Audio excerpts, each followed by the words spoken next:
ශ්‍රද්ධා සම්පන්න කාරුණික පින්තුනි හැම දිනම අද දවසේදී බොහෝම ශ්‍රද්ධාවෙන් බොහෝම වමනාවෙන් ලෝතර බුදු පියාණන් වහන්සේ සසර දුක්ගෙන් නිවාලීම පිණිස අපි හැම දිනාටම දේශනා කොට වදාළ යතුම් සත්‍ය සංකල්පයක් ශ්‍රවණය කරගන්නට සූදානම් වෙන අවස්ථාවයි. පින්තුනි බුදුරජාණන් වහන්සේ පාන්සාලිස් වසක් මුළුල්ලේදී දේශනා කළ සෑම වචනයක්ම සෑම පදයක්ම මේ සත්වයට හිතසුව පිණිසම දේශනා කළා. යහපත පිණිසම දේශනා කළා. නිකරුණේ අවසුතු නිකරණේ දේශනා කළ කිසිදු වචනයක් ඒ තුළ නැහැ කියනවා. ඉතින් ඒ වගේ බුදු පියාණන් වහන්සේ අපිට දේශනා කළ ඒ උතුම් ධර්මස්කන්ධය අද දවසේදී අපිට ත්‍රිපිටක ධර්මයේ ලෙස ත්‍රිපිටකයේ ලෙස ලැබෙන්නේ.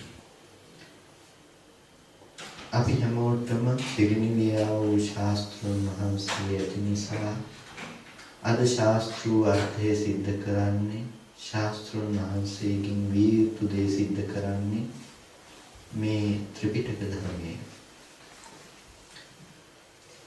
අපි මේ දවසේදී මේ සූත්‍ර දේශනාවක් සූත්‍රයක් සාකච්ඡා කරන්නට යෙදුණා. ඉතින් අද දවසේදී අපි සංයුත්ත නිකායේ අභිසමය සංයුත්තේන කච්චායන බුද්ධ සූත්‍රය ටිකක් කතා කරොත් හොඳයි කියලා හිතනවා. මේ ලෝකේ බොහෝ වෙලාවට තියෙන දේ තමයි ඇත හෝ නැත කියන මේ අර්ථ දෙක. දවසක් බුදුරජාණන් වහන්සේ ළඟට කච්චායන බුද්ධ හාමුදුරුවෝ ගිහිල්ලා අහනවා භාග්‍යවතුන් වහන්සේ සම්මා දිට්ඨිය කියලා කියනවා. කෙතකින්ද මේ සම්මා දිට්ඨිය පණවන්නේ, කොහොමද මේ සම්මා දිට්ඨිය වෙන්නේ කියලා. එතකොට බුදුරජාණන් වහන්සේ දේශනා කරනවා කච්චායන මේ ලෝකේ ඇත කියලා එක දිට්ඨියක් තියෙනවා, නැත කියලා තවත් දිට්ඨියක් තියෙනවා. මෙන්න මේ දිට්ඨි දෙකට අනුවයි ලෝකය දුවන්නේ. මෙන්න මේ දිට්ඨි ටික හැම වෙලාවකදීම යම් කෙනෙක් තේරුම් ගන්නවා නම් මේ ඇත කියන අන්තයටත් නොපැමිණ නැත කියන අන්තයටත් නොපැමිණ කෙනෙක් ලෝක සමුදය තේරුම් අරගෙන ලෝක සමුදය තේරුම්ගත් නිසා නැත කියන අන්තයෙන් මිදිලා ලෝක නිරෝධය තේරුම්ගත් නිසා ඇත කියන අන්තයෙන් මිදිලා මෙන්න මේ අන්ත දෙකෙන් මිදිලා මේ උපය උපාදාන සංඛ්‍යාත මේ චේතනාවන්ට හැම වෙලාවකදීම පිහිටක් පිළිසරණක් නොතබ මිදුණොත් අන්න ඒ කෙනාට මේ සම්මා දිට්ඨිය තියෙන කෙනෙක් කියලා කියන්න සුදුසුයි. එතකොට අන්න ඒ කෙනාට සම්මා දිට්ඨිය තියෙනවා. මෙතකින් තමයි සම්මා දිට්ඨිය ඇති වෙන්නේ කියලා. එතකොට බුදුරජාණන් වහන්සේ සම්මා දිට්ඨිය කියලා මේ සූත්‍ර දේශනාව සියලු සූත්‍ර ධර්මයේ තුල දේශනා කරන්නේ ලෝකෝත්තර සම්මා දිට්ඨිය. සම්මා දිට්ඨිය දෙආකාර කොට බෙදනවා. ලෞකික සම්මා දිට්ඨිය, ලෝකෝත්තර සම්මා දිට්ඨිය. දසවස්තුක සම්මා දිට්ඨිය හැම වෙලාවකදීම ලෞකිකයි. කර්මයේ කර්මඵලය අදහන නොවන අපි දන්නවා අහලා තියෙනවා කම්මස්සගත සම්මා දිට්ඨිය කියලා. මේ කම්මස්සගත සම්මා දිට්ඨිය හැම වෙලාවකදීම ලෞකික අර්ථයයි සිද්ධ කරන්නේ. හැබැයි ලෝකෝත්තර සම්මා දිට්ඨිය තුළ කම්මස්සගත සම්මා දිට්ඨිය නැති වෙලා නැහැ. කම්මස්සගත සම්මා දිට්ඨිය ඇති කෙනාටයි ලෝකෝත්තර සම්මා දිට්ඨිය පනවන්නේ. එතකොට ඉස්සෙල්ලා අපිට තියෙන්න වෙනවා කම්මස්සගත සම්මාදිට්ඨිය. කර්මයේ කර්මඵලය අදහන නුවණ ඇති කෙනාටයි ලෝකෝත්තර සම්මාදිට්ඨියට පත් වෙන්න පුළුවන්කම තියෙන්නේ. එතකොට කර්මයේ කර්මඵලයේ අදහන නුවණක් කියලා කියනකොට ඒක බොහෝ කාලයක් තිස්සේ අදහගෙන යා යුතු ඒක පුරලා ඉවර කරලා ලෝකෝත්තර සම්මාදිට්ඨිය උපදවගත යුතුයි කියනවා නෙමෙයි. යම් කෙනෙක් මිත්‍යා දෘෂ්ටියක ඉඳලා කර්මයේ කර්මඵලය අදහන නුවණක් නැතුව ඉඳලා එකපාර දහම් පදයක් අහලා නිවන් දැක්ක කිව්වොත් එයා කම්මස්සගත සම්මාදිට්ඨියටපත් වෙලාමයි ලෝකෝත්තර සම්මාදිට්ඨියටපත් වෙන්නේ. එතකොට අද මේ ලෝකය බොහෝ විට අන්ත දෙකක් ඇසුරු කරනවා මේ සාස්වතය සහ උච්ඡේදය කියන මේ අන්ත දෙක. අපේ ජීවිතය තුළින් බැලුවොත් මේ ඇත කියන දේ ඒකාන්තයක් නැත කියන දේ තවත් අන්තයක්. මෙන්න මේ අන්ත දෙක අතහැරලා බුදුරජාණන් වහන්සේ ලෝකයාට ධර්ම දේශනා කළා. එතකොට මේ ඇත කියන අන්තය සහ නැත කියන අන්තය අපේ ජීවිතයේ බවට හැම වෙලාවකදීම මේ අන්ත දෙකකින් එකක් තුළ තමයි අපි පවතින්නේ. කච්චායනවුත් සූත්‍රයේ අද වර්තමාන කාලෙදී බොහෝ සාකච්ඡාවට භාජනය වෙන සූත්‍ර දේශනාව. ඇත කියන සහ අන්තය සහ නැත කියන අන්තය පිළිබඳව. එතකොට ඇත කියන අන්තය සහ නැත කියන අන්තය තුල කතා කරන්න අවශ්‍ය වැදගත් ධර්මතා සමූහයක් තියෙනවා. ඒ තමයි අනිත්‍ය සහ අනාත්මය. අනිත්‍ය තුල කෙනෙක් නැත කියන්නේ යනවා, අනාත්මය කියන එක තුල කෙනෙක් ආත්මයක් නැත කියන්නේ යනවා. එතකොට අනිත්‍ය සහ අනාත්ම කියන වචන දෙක තුල කෙනෙක් පනවනවා ලෝකේ නැත කියන අන්තය. ඒ වගේම කෙනෙක් දුක තුල පනවනවා ඇත කියන අන්තය. ලෝකේ දුක තියෙනවා කියලා ලෝකේ දුක තුල ඇත කියන අන්තයත් අනිත්‍ය සහ අනාත්ම දෙක තුල නැත කියන අන්තයත් පනවනවා. ඒක නිසා බුදුරජාණන් වහන්සේගේ දේශනාව මේ සම්බන්ධව ඇත සහ නැත කියන එක පිළිබඳව දේශනාව පිටික විමර්ශනය කළ බැලුවොත් හොඳයි. කච්චායන ලෝක සමුදය තත්ත්ව පරිත්‍ය මනා නුවණින් දක්නාහට ලෝකේ යම් නාස්තිත්වේ වේද ඒ නොවේ. මේ ලෝකේ යමෙක් සමුදය මනාකොට දැක්කොත් එයාට නැත කියලා අන්තයක් තිබුණොත් ඒ අන්තය ඇත්තේ නැහැ. ඒ වගේම ලෝක නිරෝධී තත්ත්ව පරිත්‍ය මනා නුවණින් දක්නාහට ලෝකේ යම් අස්තිත්වයක් ඇද්ද එය නොවේ. ලෝක නිරෝධය දකින්න කෙනාට ලෝකේ ඇතයි කියන එක නැහැ.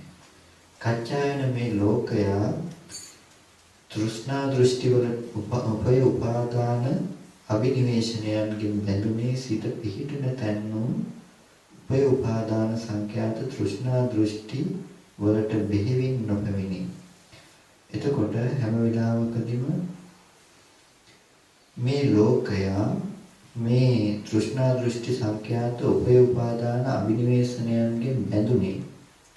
මේ තෘෂ්ණා දෘෂ්ටි සංඛ්‍යාත අභිනිවේෂණයන්ගේ බැඳිලා උපය උපාදාන සංඛ්‍යාත තෘෂ්ණා දෘෂ්ටි අභිනිවේෂණයට පත් වුණොත් එයාට මම මගේ කියන දිට්ඨිය මම මගේ කියන ගැනීම ලෝකේ තියෙනවා. ඒ අභිනිවේෂණේ නැති වුණොත් එයාට මම මගේ කියන දිට්ඨිය දුරු වෙනවා. එතකොට ඒ ආත්ම දිට්ඨියට නොපෙමින ඒක දුක දැකලා දුකේ ඇතිවීම දැකලා දුකේ නිරෝධය දැකලා ඒ කෙනා විචිකිච්ඡාවට නොපෙමින පරපත්‍ය භාවයෙන් තොරව ආත්ම ප්‍රත්‍යක්ෂ ඥානයෙන් දැක මිදෙන මෙන්න මේ දර්ශනයට කියනවා සම්මා දිට්ඨිය කියලා. එතකොට ඔක තමයි සූත්‍ර අර්ථයේ සූත්‍ර උද්දේශය. එතකොට දැන් බුදුරජාණන් වහන්සේ යම් දේශනාවක් දේශනා කරනකොට දැන් අපිට මේ සූත්‍රය කියවන්න විනාඩියක් යයි උපරිම. නමුත් බුදුරජාණන් වහන්සේ කච්චායන තෙරුන් වහන්සේට දේශනා කළේ විනාඩීක ධම්ම පදයක් නෙමෙයි. හැම වෙලාවකදීම බුද්ධ දේශනාවක් බුදුරජාණන් වහන්සේ විස්තර කරන එකේ මූලික සාරය පරම්පරාවෙන් පවත්ව ගන්න අවශ්‍ය නිසායි මේ විදිහට සංග්‍රහ කරන්නේ. දැන් අපි කිව්වොත් අපි පළවෙනි දවසේ කතා කළා චතුරාර්ය සත්‍ය ගැන. ඒ දේශනාව අපිට කෙටි කරලා දක්වන්න උනොත් අපිට කියන්න වෙන්නේ දුක්ඛ සමුදය මාර්ග නිරෝධ සහ දුක්ඛ සත්‍ය මාර්ග සත්‍ය සමුදය සත්‍ය නිරෝධ සත්‍ය පිළිබඳව කතා කළා. එච්චරයි. එතකොට මේ කෙටියෙන් අපි කියපු දේශනාව අපිට මේ විනාඩියක්වත් යන්නේ ඒ ටික කියන්න. නමුත් අපිට ඒ ටික පැහැදිලි කරගන්න බොහෝ කාලයක් ගත වෙනවා. ඉතින් බුදුරජාණන් වහන්සේ අපිට විග්‍රහ කරපු සූත්‍රය මෙන්න මේ ප්‍රමාණයෙන් අපිට තියෙනවා. කෙනෙකුට පාඩම් කරගන්න ගියොත් මතක තියාගන්න ගියොත් අර පැය දෙක තුන කටපාඩම්ෙන් පවත්ව ගන්න පුළුවන් කමක් නැත්තේ. ඒක නිසායි සංගීතකාරක තෙරුන් වහන්සේලා මේ සූත්‍රයක් සංග්‍රහ කරනකොට ඒක පෙළ ගැස්සුවේ ඒකේ කාරණා මතක තබාගත හැකි පරිදි ඒ දේශනාවේ අන්තර්ගත වුණ වැදගත් කරුණු ටික සංග්‍රහ කළේ. එතකොට දැන් මෙතනදී කච්චායන තෙරුන් වහන්සේට බුදුරජාණන් වහන්සේ ඇත කියන අන්තය සහ නැත කියන අන්ත දෙක දුරු කරලා ලෝකයක් ලෝක නිරෝධයක් පිළිබඳව ධර්මයක් දේශනා කළා. එතකොට මේ සම්මා දිට්ඨිය පිළිබඳව මෙන්න මේ ලෝකයක් ලෝක නිරෝධයක් දකින බව තියෙනවා නම් එයා ඇත කියන දිට්ඨියට පැමිණෙන්නෙත් නැහැ. නැත කියන දිට්ඨියට පැමිණෙන්නෙත් නැහැ. මේ දෘෂ්ටි දෙකට නොපැමිණ උපාදාන වශයෙන් ගන්න දෙයක් නොලැබී එයා මිදෙනවා කියලා දේශනා කළා. ඊට පස්සේ කච්චායන මේ ලෝක ඇතයි කියනවා නම් මේක ඒකාන්තයක් නැතයි කියනවා නම් මේක දෙකක් දෙවෙනි අන්තය. මෙන්න මේකට නොපැමිණ භාග්‍යතුන් වහන්සේ ධර්ම දේශනා කරනවා කොහොමද? පටිච්චසමුප්පාදය අනුව යමින් ධර්ම දේශනා කරනවා හේතුඵල ධර්මතාවයකට අනුව කියලා බුදුරජාණන් වහන්සේ පටිච්චසමුප්පාදය දේශනා කළා. එතකොට දැන් මේ පටිච්චසමුප්පාදය දේශනා කරපු දේශනාව හැම වෙලාවකදීම අපි අපේ ජීවිතයට ගැළපෙන උද්දේශයක් විදිහට දරා ගන්න අවශ්‍ය වෙනවා. අපේ ජීවිතයට ගැළපෙන උද්දේශයක් විදිහට කිව්ව කියලා පටිච්චසමුප්පාදය අපිට තේරෙන විදිහට අරගෙන හරියන්නේ නැහැ. එතකොට ඒ පිළිබඳව හොඳ විග්‍රහයක් තියෙනවා. පටිසම්භිදා මග්ග ප්‍රකරණේ එන ඥාන කතාවල එන ඒ පච්චේ පරිග්‍රහේ ඥානය නැතිනම් ධම්මට්ඨිති ඥානයේදී. එතකොට ධම්මට්ඨිති ඥානයේදී මේ බුදුරජාණන් වහන්සේ මේ පටිච්චසමුප්පාද ධර්ම පිළිබඳව මනාව විග්‍රහයක් කරනවා ඒ ධම්මට්ඨිති ඥානය හඳුන්වා දෙනකොට. එතකොට මූලිකම දේ තමයි පටිච්චසමුප්පාද සිද්ධිය කියලා කියන්නේ අපේ ජීවිතෙන් වෙනස් වූ තවත් එක සිද්ධියක් නෙමෙයි. සත්‍යයකට ඇති වෙන තවත් එක අපිට හටගන්න සිතේ ඇති පටිච්චසමුප්පන්න බව එහෙම නෙමෙයි. මොකද අපෙන්තර පටිච්චසමුප්පාදය පුද්ගල භවෙන්තර පටිච්චසමුප්පාදයක් වෙනම ඇත්තේ නැහැ. මේ පුද්ගල භවයේ පටිච්චසමුප්පන්න බව. පුද්ගලයාගේ පටිච්චසමුප්පන්න බව නෙමෙයි. පුද්ගලයා හටගත්ත විදිය මේකයි. පුද්ගල භවයේ පටිච්චසමුප්පන්න බව. පුද්ගලයාගේ පටිච්චසමුප්පන්න බව නෙමෙයි කියලා කිව්වේ අපි පටිච්චසමුප්පාදයේ දකින්නේ ආත්ම සංකල්පයේ තුල ඉඳලා. ආත්ම සංකල්පයේ තුල ඉඳලා පටිච්චසමුප්පාදයේ දකිනවා කිව්වේ අපි හැම වෙලාවකදීම මේ මම හැම වෙලාවකදීම හිත පටිච්චසමුප්පන්නයි. මේ රූපය හැම වෙලාවකදීම පටිච්චසමුප්පන්න වුණා. පුරාණ අවිද්‍යා සංඛාර දෙකෙන් හදාගත්ත මේ රූපයයි අපි හැම වෙලාවකදීම දකින්නේ.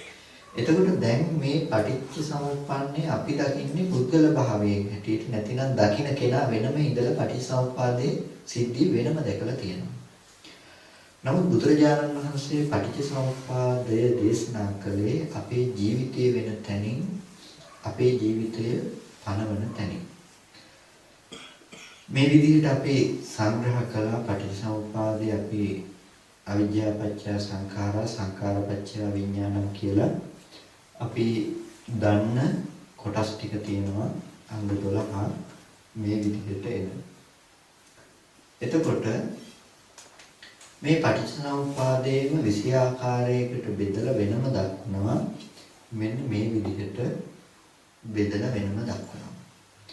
එතකොට මේ බෙදලා දක්වන සිද්ධිය තුළ හැම වෙලාවකදීම අවිජ්ජා සංඛාර තණ්හා උපාදාන භව විඥාන නාම රූප සලආයතන පස්ස වේදනා ආපහු අවිජ්ජා සංඛාර තණ්හා උපාදාන භව විඥාන නාම රූප සලආයතන පස්ස වේදනා. එතකොට දැන් මේ පැත්තෙන් අපි ඉගෙනගෙන තියෙන අපි දන්න පටිච්චසමුප්පාද සිද්ධියම බෙදා දක්වනවා මෙන්න මේ ආකාර 20 යටතේ. එතකොට මේ ආකාර 20 යටතේ පටිච්චසමුප්පාදයේ බෙදා දක්වනකොට හැම වෙලාවකදීම මෙන්න මෙතනදී පුරාණ කර්ම ප්‍රත්‍යයෙන් හදාගත්තා කියන එක පනවන්නේ මෙන්න මේ කාරණාව තුල. ඊට පස්සේ පුරාණ කර්ම ප්‍රත්‍යයෙන් හැදුන ටික විඥාන නාම රූප සලආයතන පස්ස වේදනා කියන ටික ඊට පස්සේ ඒකට විපාකයේ හැටියට නොදන්නාකම නිසා ඇති කරගන්න තණ්හාව අවිජ්ජා සංඛාර තණ්හා උපාදාන භව නැවත අනාගත ඵලය ජාති කියලා කතා කරන තැන විඥාන නාම රූප සලආයතන පස්ස වේදනා. එතකොට දැන් අවිජ්ජා සංඛාර තණ්හා උපාදාන භව කියලා බෙදනකොට හැම වෙලාවකදීම පටිච්චසමුප්පාදය පෙරේ දෙකට බෙදන්නේ නැහැ. නමුත් අට කතාවල දෙකට බෙදනවා අවිජ්ජා මූලික පටිච්චසමුප්පාදය සහ තණ්හා මූලික පටිච්චසමුප්පාදය කියලා. එතකොට අවිජ්ජා මූලික පටිච්චසමුප්පාදය සහ තණ්හා මූලික පටිච්චසමුප්පාදය කියලා බෙදනකොට අපි අද ඉගෙන ගන්න අවිජ්ජා මූලිකව තියෙන පටිච්චසමුප්පාදය පිළිබඳව. එතකොට දැන් අපිට හැම වෙලාවකදීම ජාතිය සිද්ධ වෙන්නේ භවපච්චය ජාති.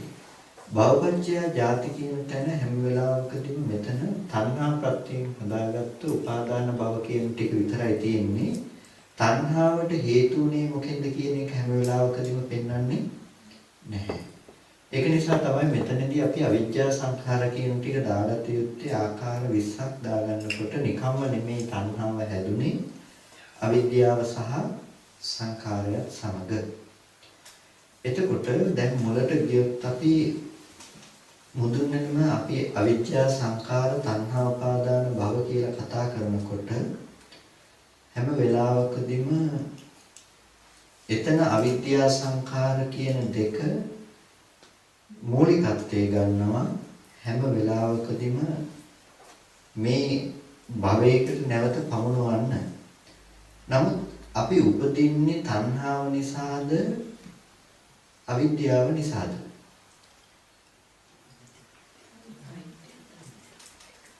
අවිද්‍යාව සහ තණ්හාව කියන දෙකම නිසා. නමුත් ප්‍රතිසන්දි වශයෙන් බැසගන්නේ හැම වෙලාවකදීම තණ්හාව නිසා. එතකොට ප්‍රතිසන්දි වශයෙන් පැමිණෙන්නේ තණ්හාව නිසායි. තණ්හාව ඇති තැනක තමයි හැම වෙලාවකදීම මෞපුසකට විඥානයේ ප්‍රතිසන්දි වශයෙන් බැස ගැනීමක් තියෙන්නේ. ඒක නිසා හැම වෙලාවකදීම එතන පටිච්චසමුප්පාදයට කියනවා තණ්හා මූලික පටිච්චසමුප්පාදය කියලා. මොකද හැම වෙලාවකදීම මේ තුල තියෙනවා යථාර්ථයක්, බොහොම ගැඹුරු සියුම් කාරණාවක්. අවිද්‍යාව ඇති තැනක අවිද්‍යාව කියන්නේ නොදන්නාකම. චතුරාර්ය සත්‍ය ධර්මයේ නොදන්නාකමට කිව්වා අවිද්‍යාව කියලා.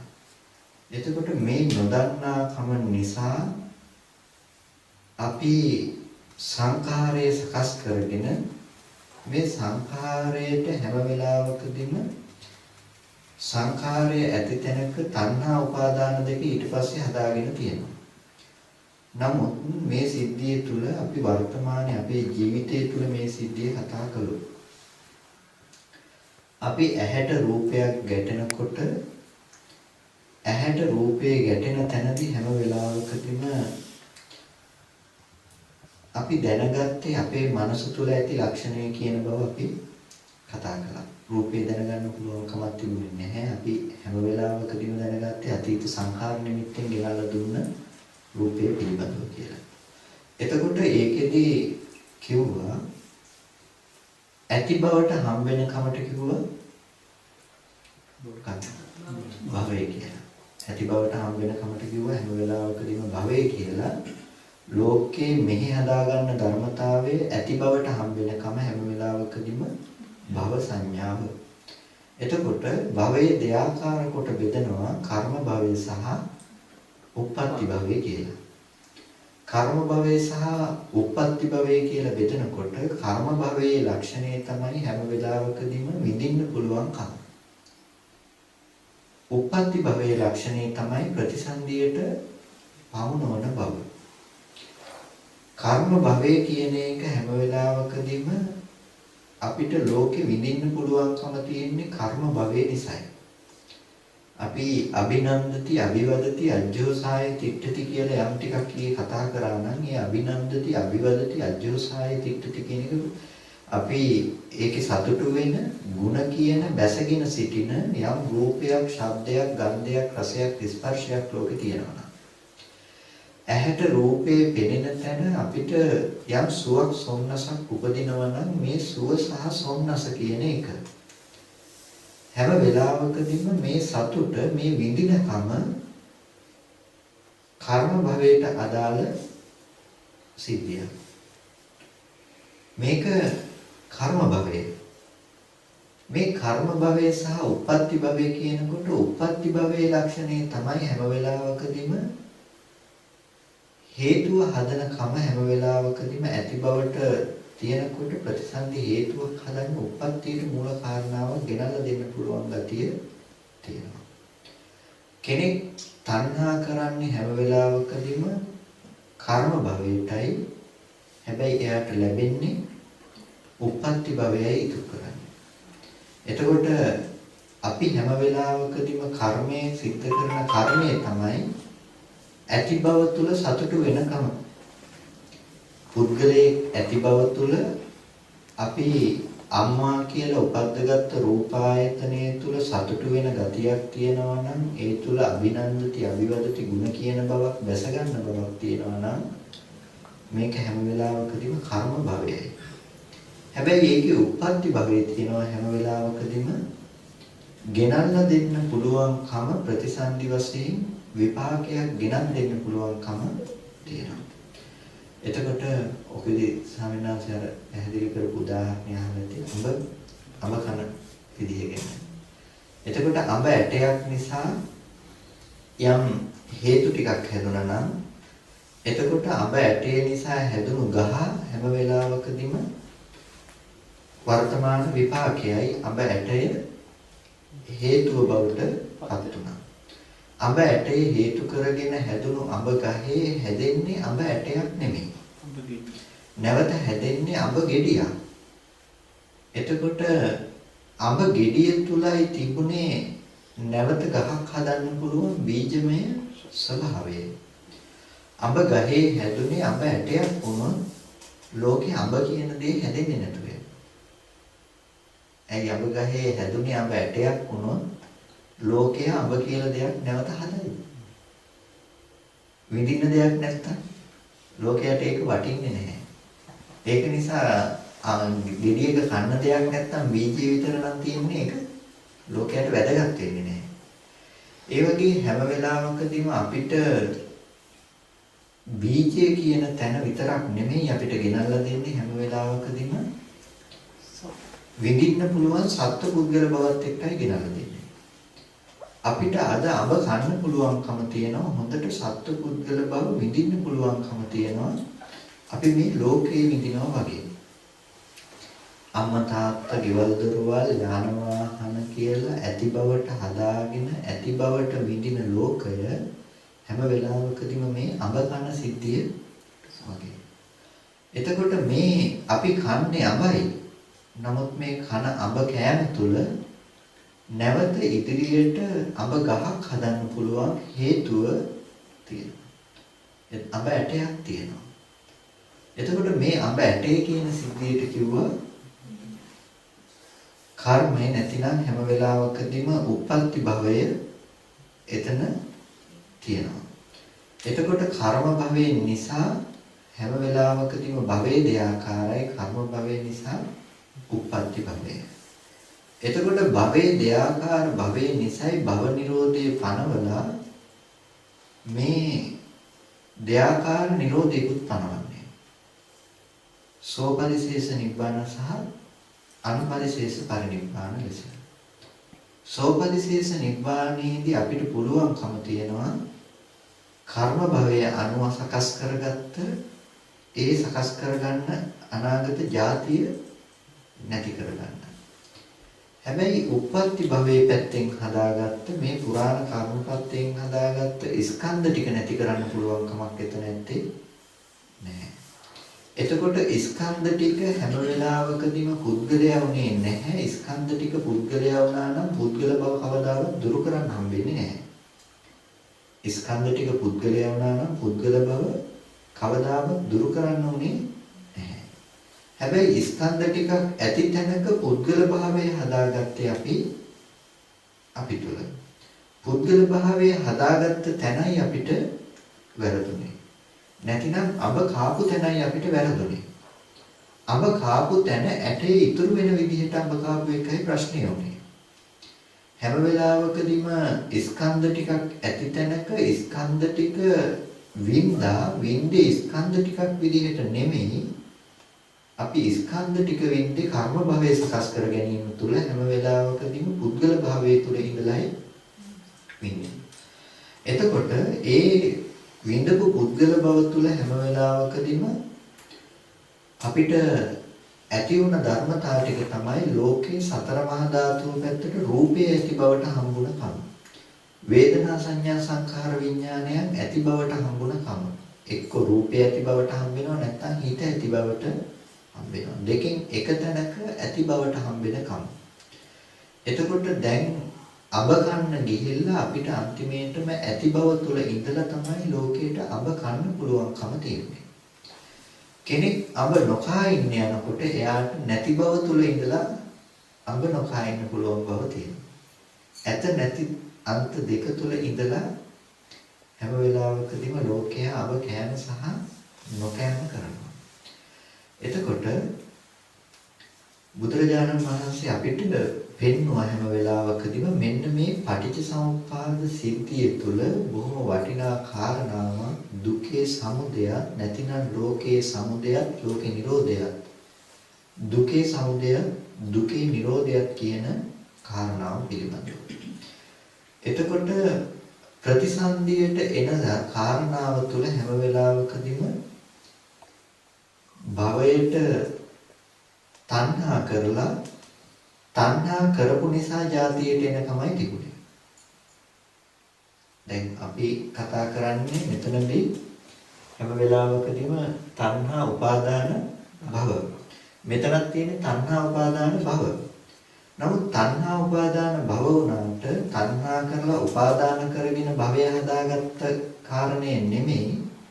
එතකොට එතනදී සිද්ධ වෙනවා හැම වෙලාවකදීම භවයට තණ්හා කරන කම. ප්‍රතිසන්දියට ගන්න ගැඹුරු වැඩි තිබුණා. ප්‍රතිසන්දියකට යන තැන හැම වෙලාවකදීම අපිට මතක් වෙනවා අපිට සිහිපත් වෙනවා රුවන්වැලිසෑය කියලා අරමුණ. රුවන්වැලිසෑය කියලා මතක් වෙන අරමුණ අපිට මතක් වෙන්නේ එළියේ ඇති බවට හම්බෙන රූප ආරම්මණය.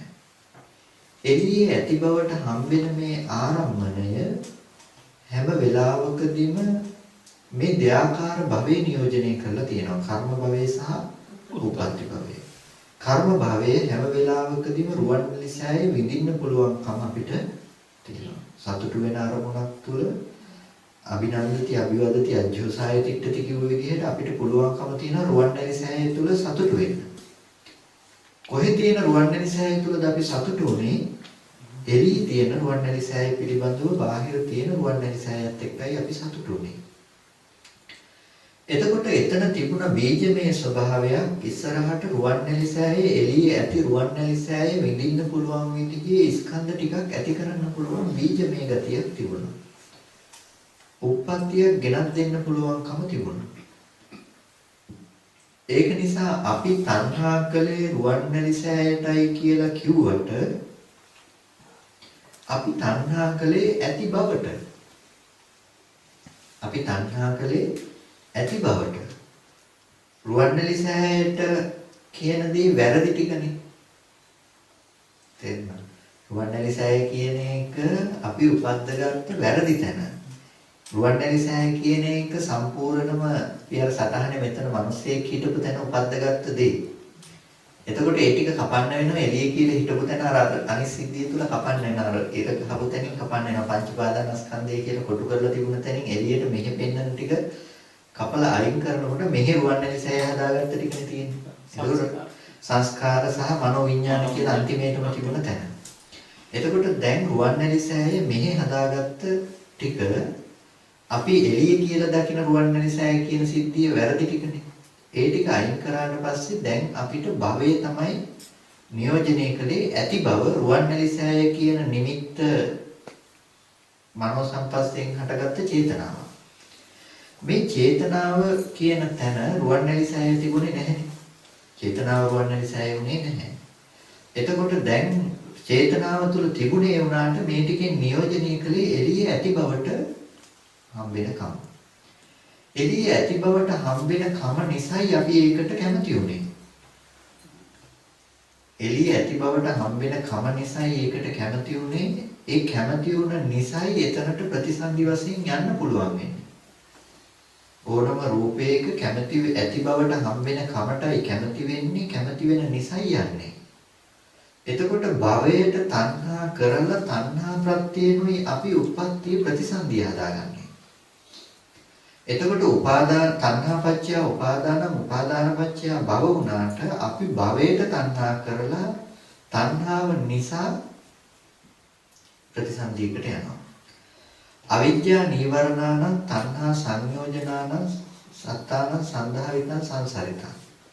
එතකොට අවිද්‍යා නීවරණයෙන් වැහිලා තෘෂ්ණාව නැමැති සංයෝජනයෙන් බැඳිලා දැන් තෘෂ්ණා නැමැති සංයෝජනයෙන් බැඳුන තැනයි ප්‍රශ්නේ තියෙන්නේ.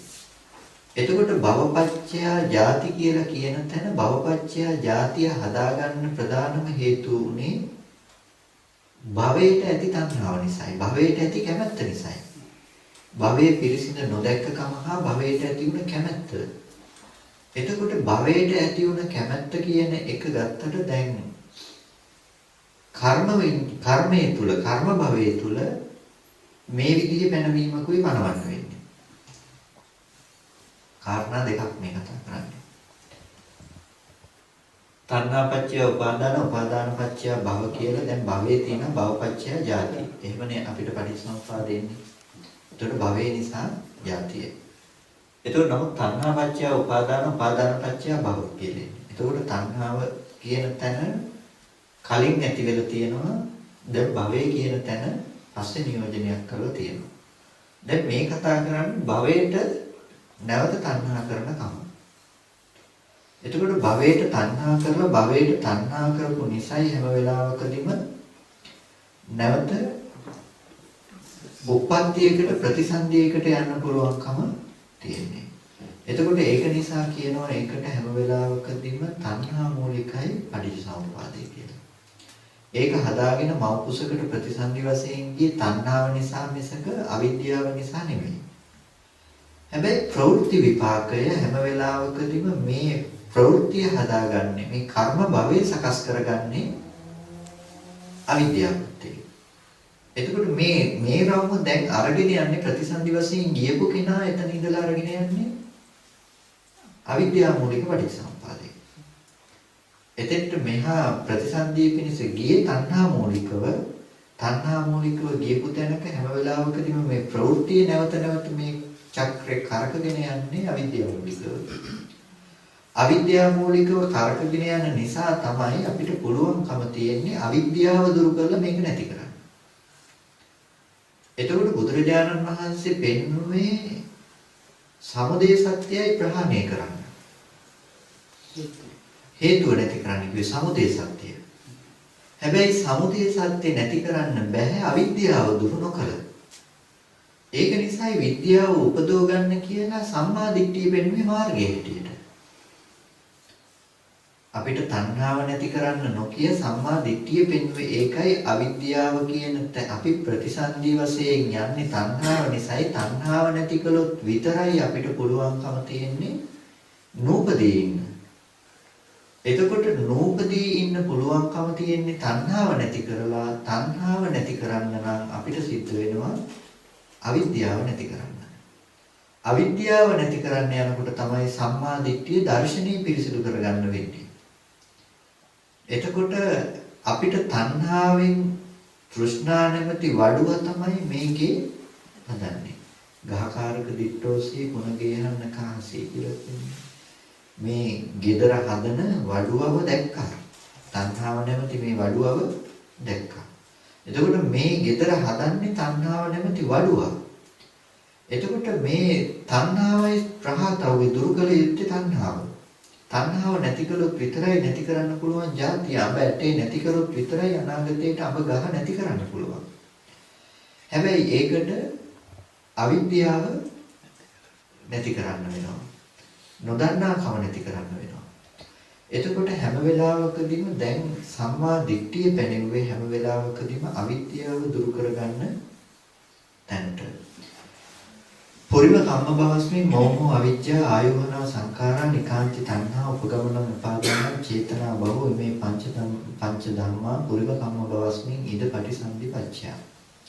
එතකොට පුරිම කම්ම භවස්මි කලින් පුරිම කර්ම භවයේ పూర్ව කර්ම භවයේහි අවිජ්ජා මෝහෝ අවිජ්ජා මෙතන තිබුණ අවිද්‍යාව හැම වෙලාවකදීම මෝහෝ අවිජ්ජා ආයෝහනා සංඛාරා රැස් කරගත්ත බවයි සංඛාරය කියලා කිව්වේ.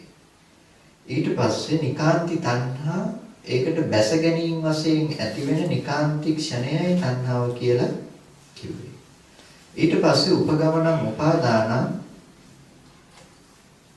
නැවත එළඹීම් වශයෙන් ගන්න දෙයටයි උපාදානය කිව්වේ. ඒ පවත්වපු චේතනාවටයි භවය කියලා කිව්වේ.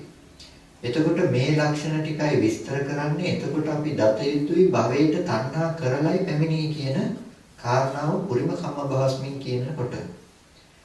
එතකොට අපිට මෞකුසකට ප්‍රතිසන්දි වශයෙන් බැස ගන්න තැන ගැනයි මේ කතා කරන්නේ සන්තති වශයෙන් පවතින පටිච්චසමුප්පාදයේ තුල.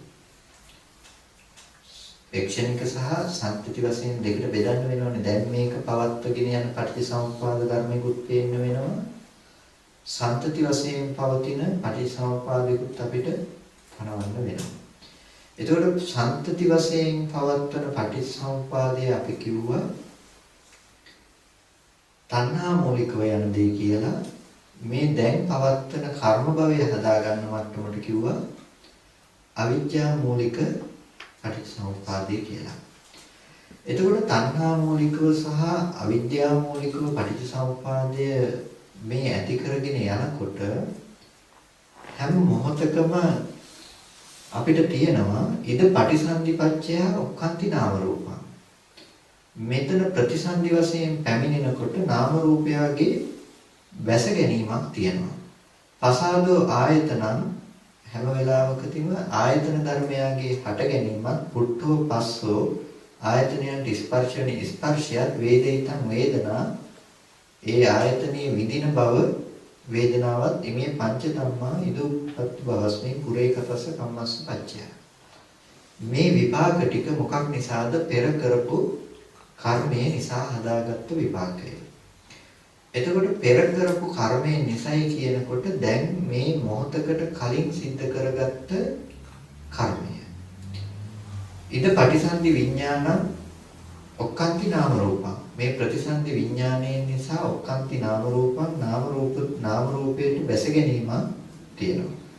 එතකොට නාම රූප සංක්‍රාන්තිය නැතිනම් හැම වෙලාවකදීම නාම රූපයට බැස ගැනීම කියලා කිව්වේ. ඔකේදී උදාහරණයක් කියන්නේ දැන් කොටයක් උඩ කෙනෙක් ඉන්නවා. කොටයක් උඩ හිටගෙන එයා ඒ කොටය කැටයම් කරනවා. දැන් කොටයේ උඩ හිටගෙන කොටය කැටයම් කරන මේ කෙනා හැම වෙලාවකදීම පිහිටා සිටින්න කෙනාව පිහිටා සිටින්න කොටේ උපකාර වෙලා කොටේ ලස්සන කරන්න කෙනා උපකාර වෙලා. ඒ වගේ හැම වෙලාවකදීම විඥානයේ කියන දෙයට නාම රූප දෙක උපකාර කරලා තියෙනවා පිහිටා සිටින්න. ඒ වගේම ඒකෙන් නාම රූප දෙක හැම වෙලාවකදීම සකස් කරලා තියෙනවා. විඥාන පත්‍ය නාම රූප, නාම රූප පත්‍ය විඥාන. දෙපැත්තටම පෙන්නනවා විඥාන පත්‍ය නාම රූපං වෙනවා. ඒ කියන්නේ හැම වෙලාවකදීම කොටේ උපකාර කළා කෙනාට පිහිටලා ඉන්න. එතකොට නාම රූප පත්‍ය විඥාන. හැම වෙලාවකදීම නාම රූප පත්‍ය විඥාන කියනකොට නාම රූප දෙක දකින්න කොටේ වගේ නාම රූප ප්‍රත්‍ය කරගෙන කොටේ උඩ කෙනා ඉන්නවා. ඒ වගේම කෙනා උපකාර කරනවා හැම වෙලාවකදීම කොටේ ලස්සන කරන්න විඥාන පත්‍ය නාම රූපං කියන විදිහට. එතකොට දැන් හැම වෙලාවකදීම අන්න ඔය විදිහට අපිට ඔක්කාන්ති නාම රූපං නාම රූප දෙක සකස් කරනවා. නාම රූප දෙක සකස් කරාට පස්සේ පසාදෝ ආයතන. නාම රූප දෙක සකස් කරනවා කියලා කියන්නේ මොකද්ද? ආයතන ටික ප්‍රසාදවත් කරන එක. එතකොට ආයතන ටික ප්‍රසාදවත් කරනකොට පුට්ඨෝ පස්සෝ හැම වෙලාවකදීම ස්පර්ශ වෙනවා.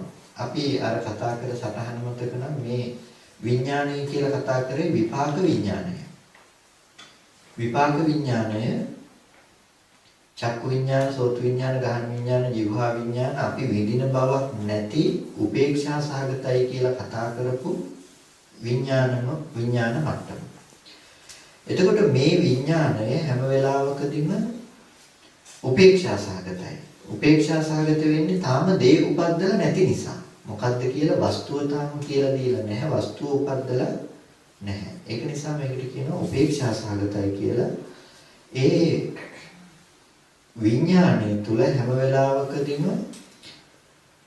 නාම රූප ටික හදලා ප්‍රසාදය හදන බව හැම වෙලාවකදීම අඤ්ඤමඤ්ඤව වුණොන්ට වැය වුණු බව සිද්ධ වෙලා තියෙනවා.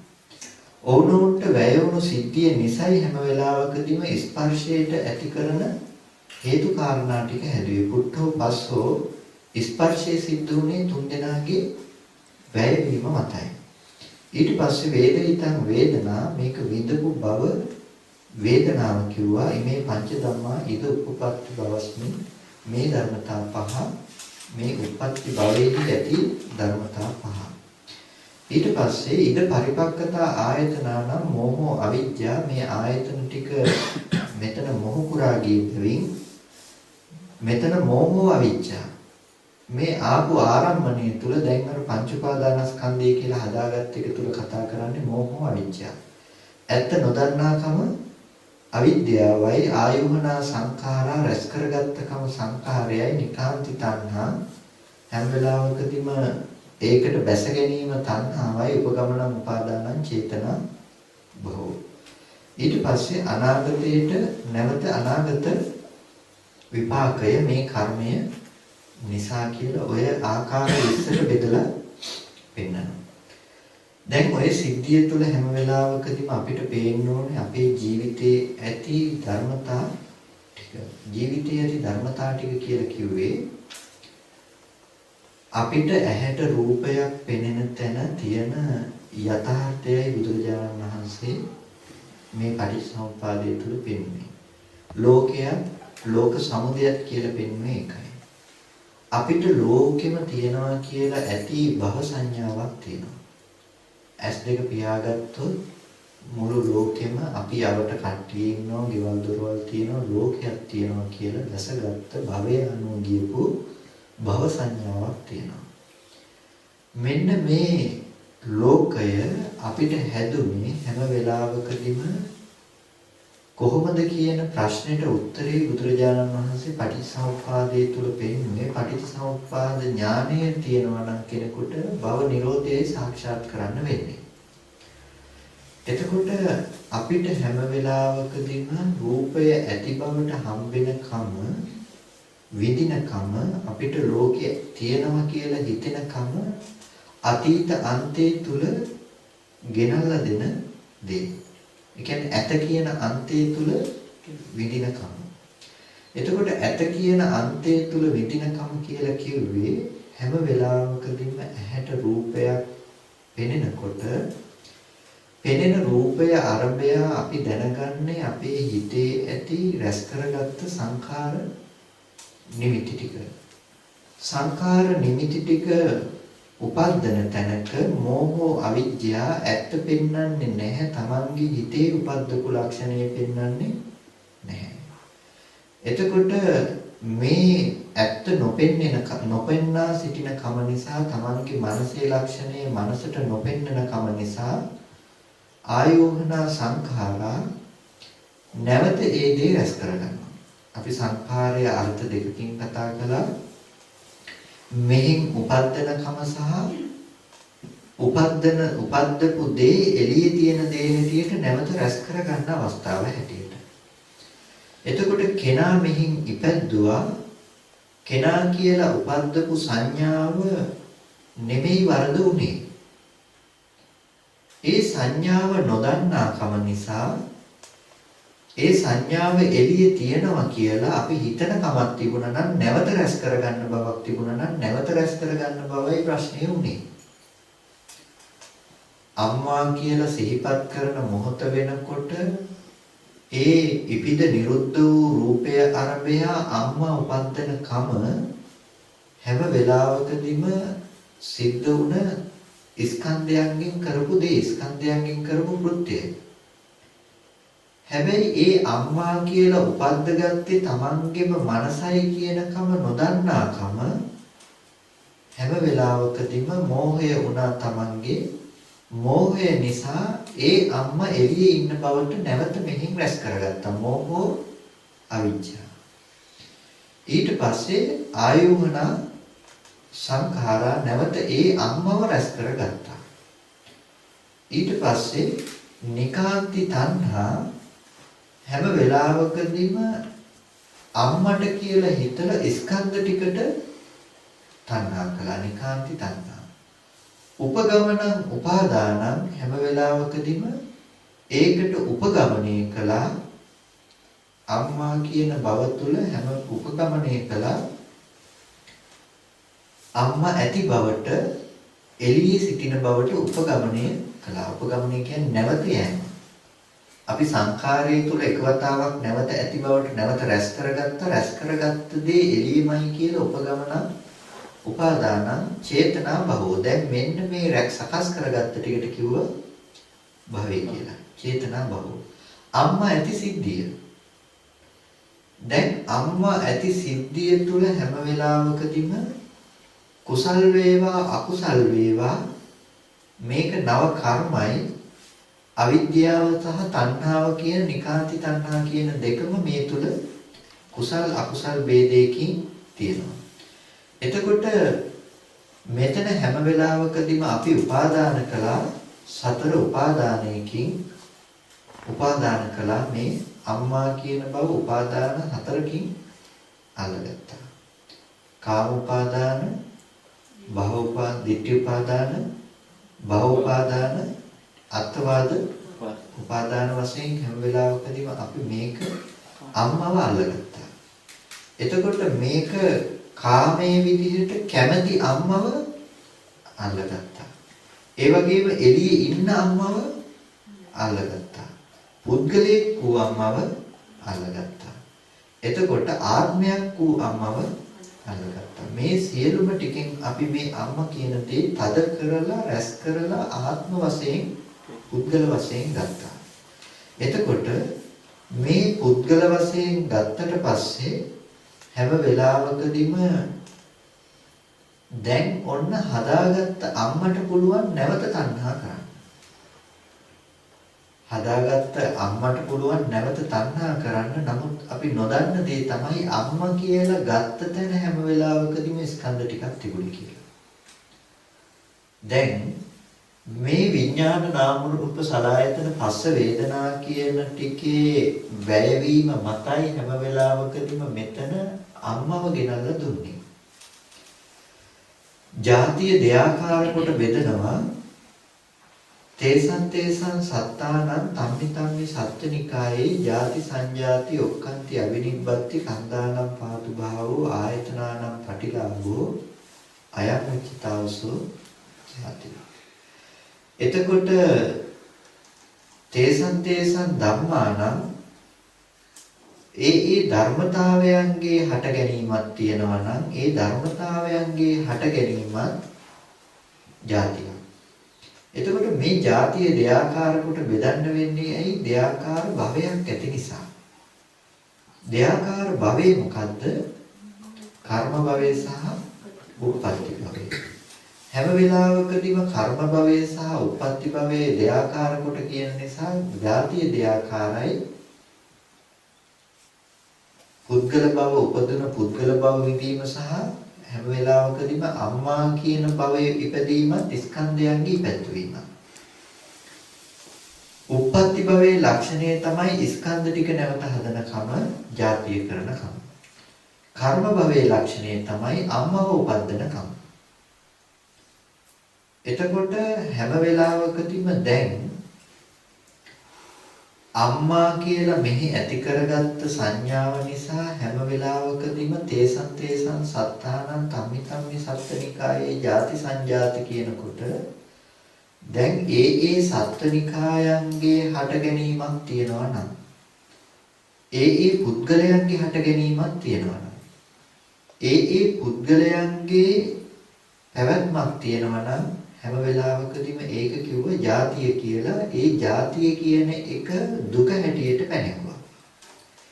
එතකොට ජරා දුක පනවනකොට තේසං තේසං සත්තානං ජරා ජීර්ණතා කණ්ඩිච්ඡං පාලිච්ඡං කියලා මේ ඒ සත්‍යයන්ගේ ජරා ජීර්ණතාවයක් කියලා පැනෙවුවා. අපි ජාතිය කියලා හිතනකොට අපි හිතාගෙන ඉන්නේ එක පැත්තක් ගැන. ඒ තමයි හැම වෙලාවකදීම කෙනෙක්ව උපද්දනකම කියලා. කෙනෙක්ව එක්ක ප්‍රතිසන්දි වශයෙන් කෙනෙක්ව උපද්දනකම කියලා අපි දන්නවා. එහෙම නැත්නම් අපි හිතාගෙන ඉන්නවා මේ ස්කන්ධ ධර්මතාව ටික හදනකම ජාතියයි කියලා. නමුත් ස්කන්ධ ධර්මතාව ටික හදනකම විතරක්ම ජාතිය උනේ නැහැ. මේ සත්‍යය හදනකමත් එක පැත්තකින් ජාතිය බවට පත් වෙනවා. ඒකයි ජාති දුක තුල ජරා මරණ දුක විඳින්න පුළුවන්කම තියෙන්නේ. ඒ සත්‍යයන්ගේ ජරාවක් තියෙනවා නම් ජීර්ණත්වයක් තියෙනවා නම් මේ ජරා ජීර්ණතාවයෙන් එන දුක අපිට අද නැති කරගන්න පුළුවන්කම තියෙනවා.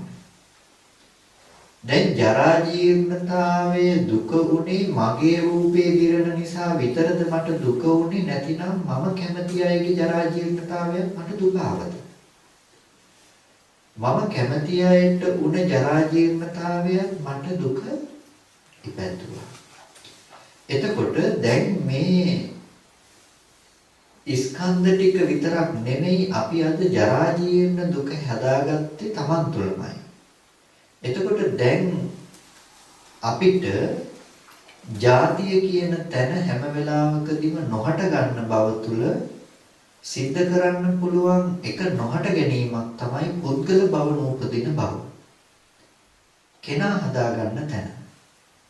මෙතන බොහොම සියුම් කාරණාවක් තියෙනවා. ජාතිය කියන තැන හැම වෙලාවකදීම පුද්ගලයා හදාගන්න තැන සහ ධර්මතා ටිකක හට ගැනීම කියන දෙආකාරව පෙන්වනවා ජාතිය කියන එක. එතකොට දැන් මේ ජාතිය හැම වෙලාවකදීම පුද්ගල බව හදාගන්න ටික තමයි අපි පුද්ගලයා හදාගෙන විඳිනකම තියෙන ටික. ජරා මරණ කියන දුක විඳින්න පුළුවන්කම තියෙන්නේ. එතකොට මේ ජරා මරණ දුක විඳින්න පුළුවන්කම තියෙන්නේ හදාගත්ත පුද්ගලයෙකුගේද වෙන තැනකද? හදාගත්ත පුද්ගල බව තුල.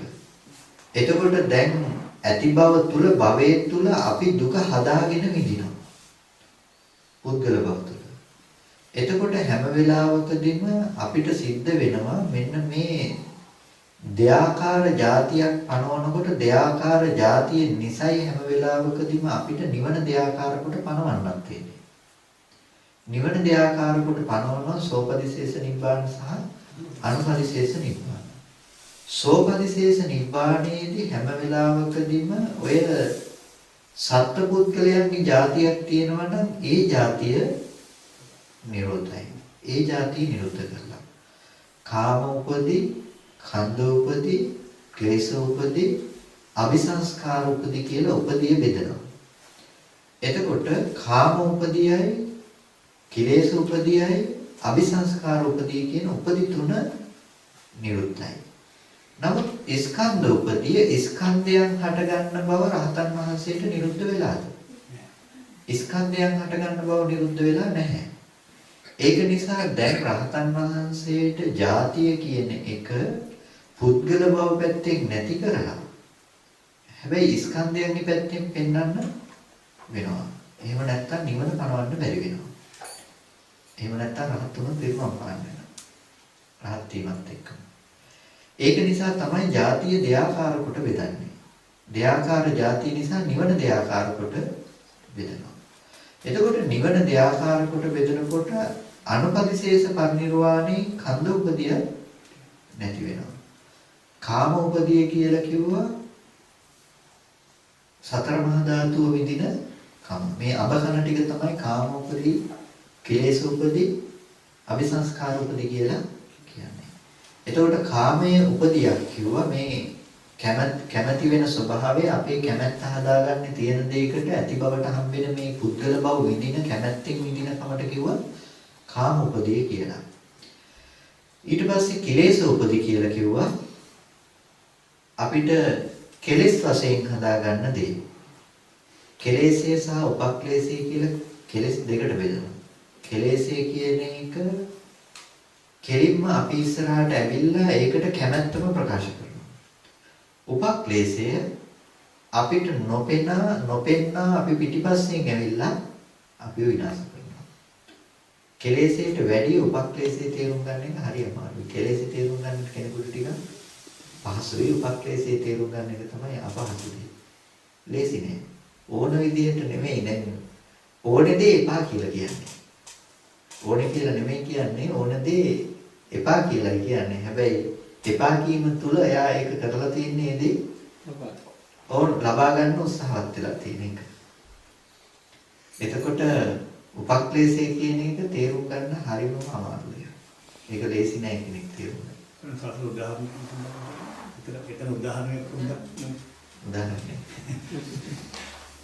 උදාහරණයක් තියෙනවා.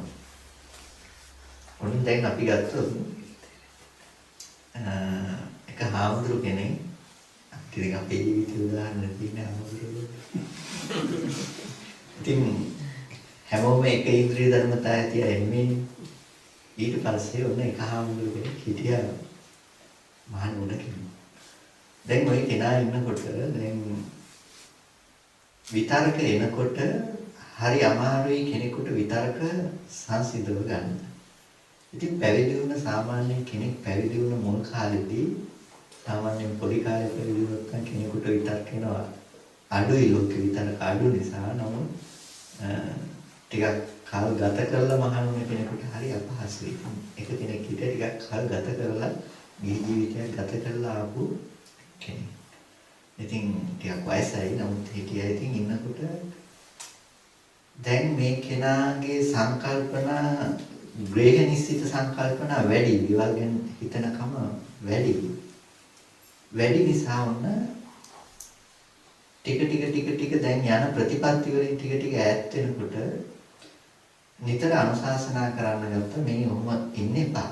ওই දේ කරොත් මේ හොඳ නෑ වෙලාවට වන්දනාවට එන්න. වෙලාවට බණ අහන්න එන්න. සමූහ භාවනා වෙලාවට කට්ටියත් එක්ක ඇවිල්ලා පොදුවේ භාවනා කරන්න. දැන් එතකොට කෙලෙසේ තේරුම් ගන්න පහසුයි කෙලෙසේ තේරුම් ගන්න පුළුවන් කියලා කිව්වේ දැන් එයා කෙලෙසේ කියන එක හැම වෙලාවකදීම එයාට තියෙනවා. තියෙන කම නිසා එයා කල්පනා කරලා දැන් කෙලෙසේ නැති කරගන්න ඕනේ කියලා. එතකොට නැති කරගන්න කියලා දැන් එනකොට ඊළඟට ඉදිරිපත් වුණා උපක්ලේශය. සමෝහ භාවනාවට ආවහම මේ ඔක්කොමත් එක්ක මම භාවනා කරනවා. දැන් කොහොමද මම ඕක කරන්නේ? මේ වන්දනා කර කර ඉන්නකොට මට මෙතන ඇවිල්ලා තව කෙනෙක් එක්ක කතා කරන්න ඕනේ. මේක මගේ භාවනාවට පාඩුව. ඒක නිසා මට කුටියේ හිටියනම් මම තනියම හිටියනම් මම හොඳට භාවනා කරගන්නවා. දැන් කෙලෙසේට ඉඩ හදා ගන්න ඕනේ නිසා එයාට කියනවා දැන් මෙයාට තනියෙන් කුටියේ තියෙන තනියෙන් ඉඳලා භාවනා කරන්න පුළුවන් උපක්ලේශී ලක්ෂණය. කෙලෙසේ හැම වෙලාවකදීම කෙලෙසේ විදිහට එනවා.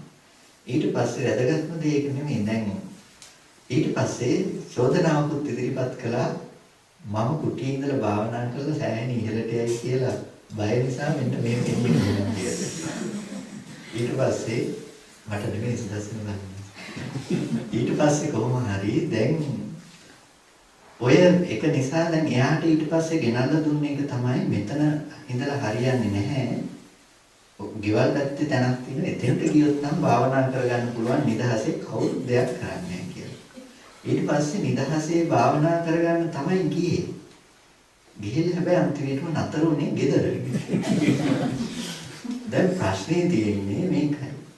හැම වෙලාවකදීම කෙනෙකුට ගෙනල්ලා දෙන්නේ අපි යම් පිරිසකට කතා කරනකොට පිරිසකට අනුශාසනා කරනකොට අපිට කෙලෙසේ සහ උපක්ලේශේ තේරුම් ගන්න පුළුවන් සමහර වෙලාවට.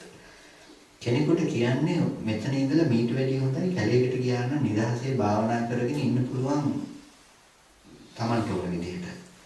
ඒ කියන්නේ හැම වෙලාවකදීම දැන් මෙතන Tamanගේ කෙලෙසට ඉඩ නැහැ. ඒක නිසා එයාට පෙන්වන්නේ කෙලෙසේ එපා කොහොමද? මට ඕනේ නිදහසේ කෙලෙස් නැති කරගන්න භාවනා කරන්න.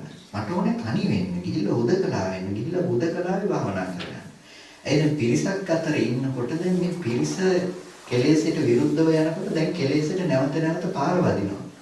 දැන් එතකොට එයාට කෙලෙසේ එපා, කෙලෙසේ ඕනේ කිව්වොත් එයා හිතනවනේ මෙතන ඉන්න ඕනේ කියලා. කෙලෙස් යටපත් කරනවා. හැබැයි උපක්ලේශී ලක්ෂණය තමයි ඔතන ඉඳලා ලෝක හරියන්නේ තනියෙන් ඉඳලා හොඳට භාවනා කරගත්තොත් උවිත වැඩි කරගන්න පුළුවන් දෙයක්.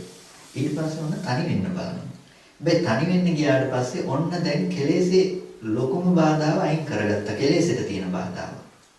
ඒක උපක්ලේශයේ පාවිච්චි කරලා කෙලෙසට තියෙන බාධාව අයින් කරලා දැන් කෙලස් ටික ඉදිරිපත් වෙනවා. එයාට ඕන වැඩේ සිද්ධ කරගන්නවා.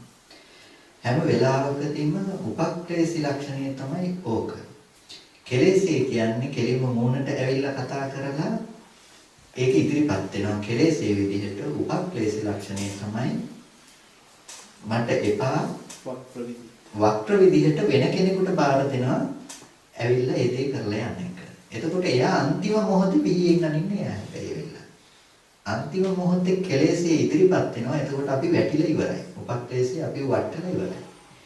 එතකොට ඕක තමයි කෙලෙස සහ උපක්ලේශේ ලක්ෂණය. දැන් ওই ලක්ෂණේ ඔක්කොම තියෙන්නේ ඇති බව මත. ඒකට කියනවා කෙලෙස උපදී කියලා. මොකද කෙනෙකුට ලෝකේ බොහෝ වෙලාවට කෙලස් ටික තේරුම් ගන්න ලේසියි. හැබැයි උපක්ලේශේ තේරුම් ගන්නවා කියන එක ලේසි පහසු දෙයක් නෙමෙයි. මොකද ඕනේ දේ එපා කියලා කියන්නේ නැහැ. ඕනේ දේ නමුත් ඕනේ දේ කියන්නේ එපා කියලා. එපා කියලා තමයි මේ දේ ලබා ගන්න තැනට එනකම් වටලා දාන්නේ. ඒක නිසා ඒ දේ ඕනේ දහනකොට එපා කියනවා. ඒක තමයි කෙලෙසේ සහ උපක්ලේශී තියෙන ලක්ෂණය. අபிසංඛාර උපදී කියලා තියෙනවා හැම වෙලාවකදීම සකස් කරගන්න බව. නැවත නැවතත් දෙයක් සකස් කරන බව. අபிසංඛාර උපදී. එතකොට අபிසංඛාර උපදී කියනකොට හැම වෙලාවකදීම අபிසංස්කරණය කරනවා, නැවත සකස් කරනවා. මේ අපි අபிසංකරණක සංඛාරය කියලා කතා කරන්නේ. හැම වෙලාවකදීම ලෝකේ පිළියෙල කරලා ගන්න බව. එතකොට ওই කාම උපදී, කන්ද උපදී, අபிසංකාර උපදී කියන උපදී ටික රහතන් වහන්සේට දුරුයි. හැබැයි උපදී ශේෂයක් තියෙනවා. ඒ තමයි ස්කන්ධ උපදී. ස්කන්ධයන් නැවත උපදිනකම. දැන් ස්කන්ධයන් උපද්දවන්න රහතන් වහන්සේට භව නිරෝධය සාක්ෂාත් කළ රහතන් වහන්සේට කිසිම හේතුවක් නැහැ. අපිට නම් ඇතිකම නිසා ස්කන්ධ ටික හදනවා කියමු. රහතන් වහන්සේට මොකක් නිසාද නැවත ස්කන්ධ ටික හදන්නේ?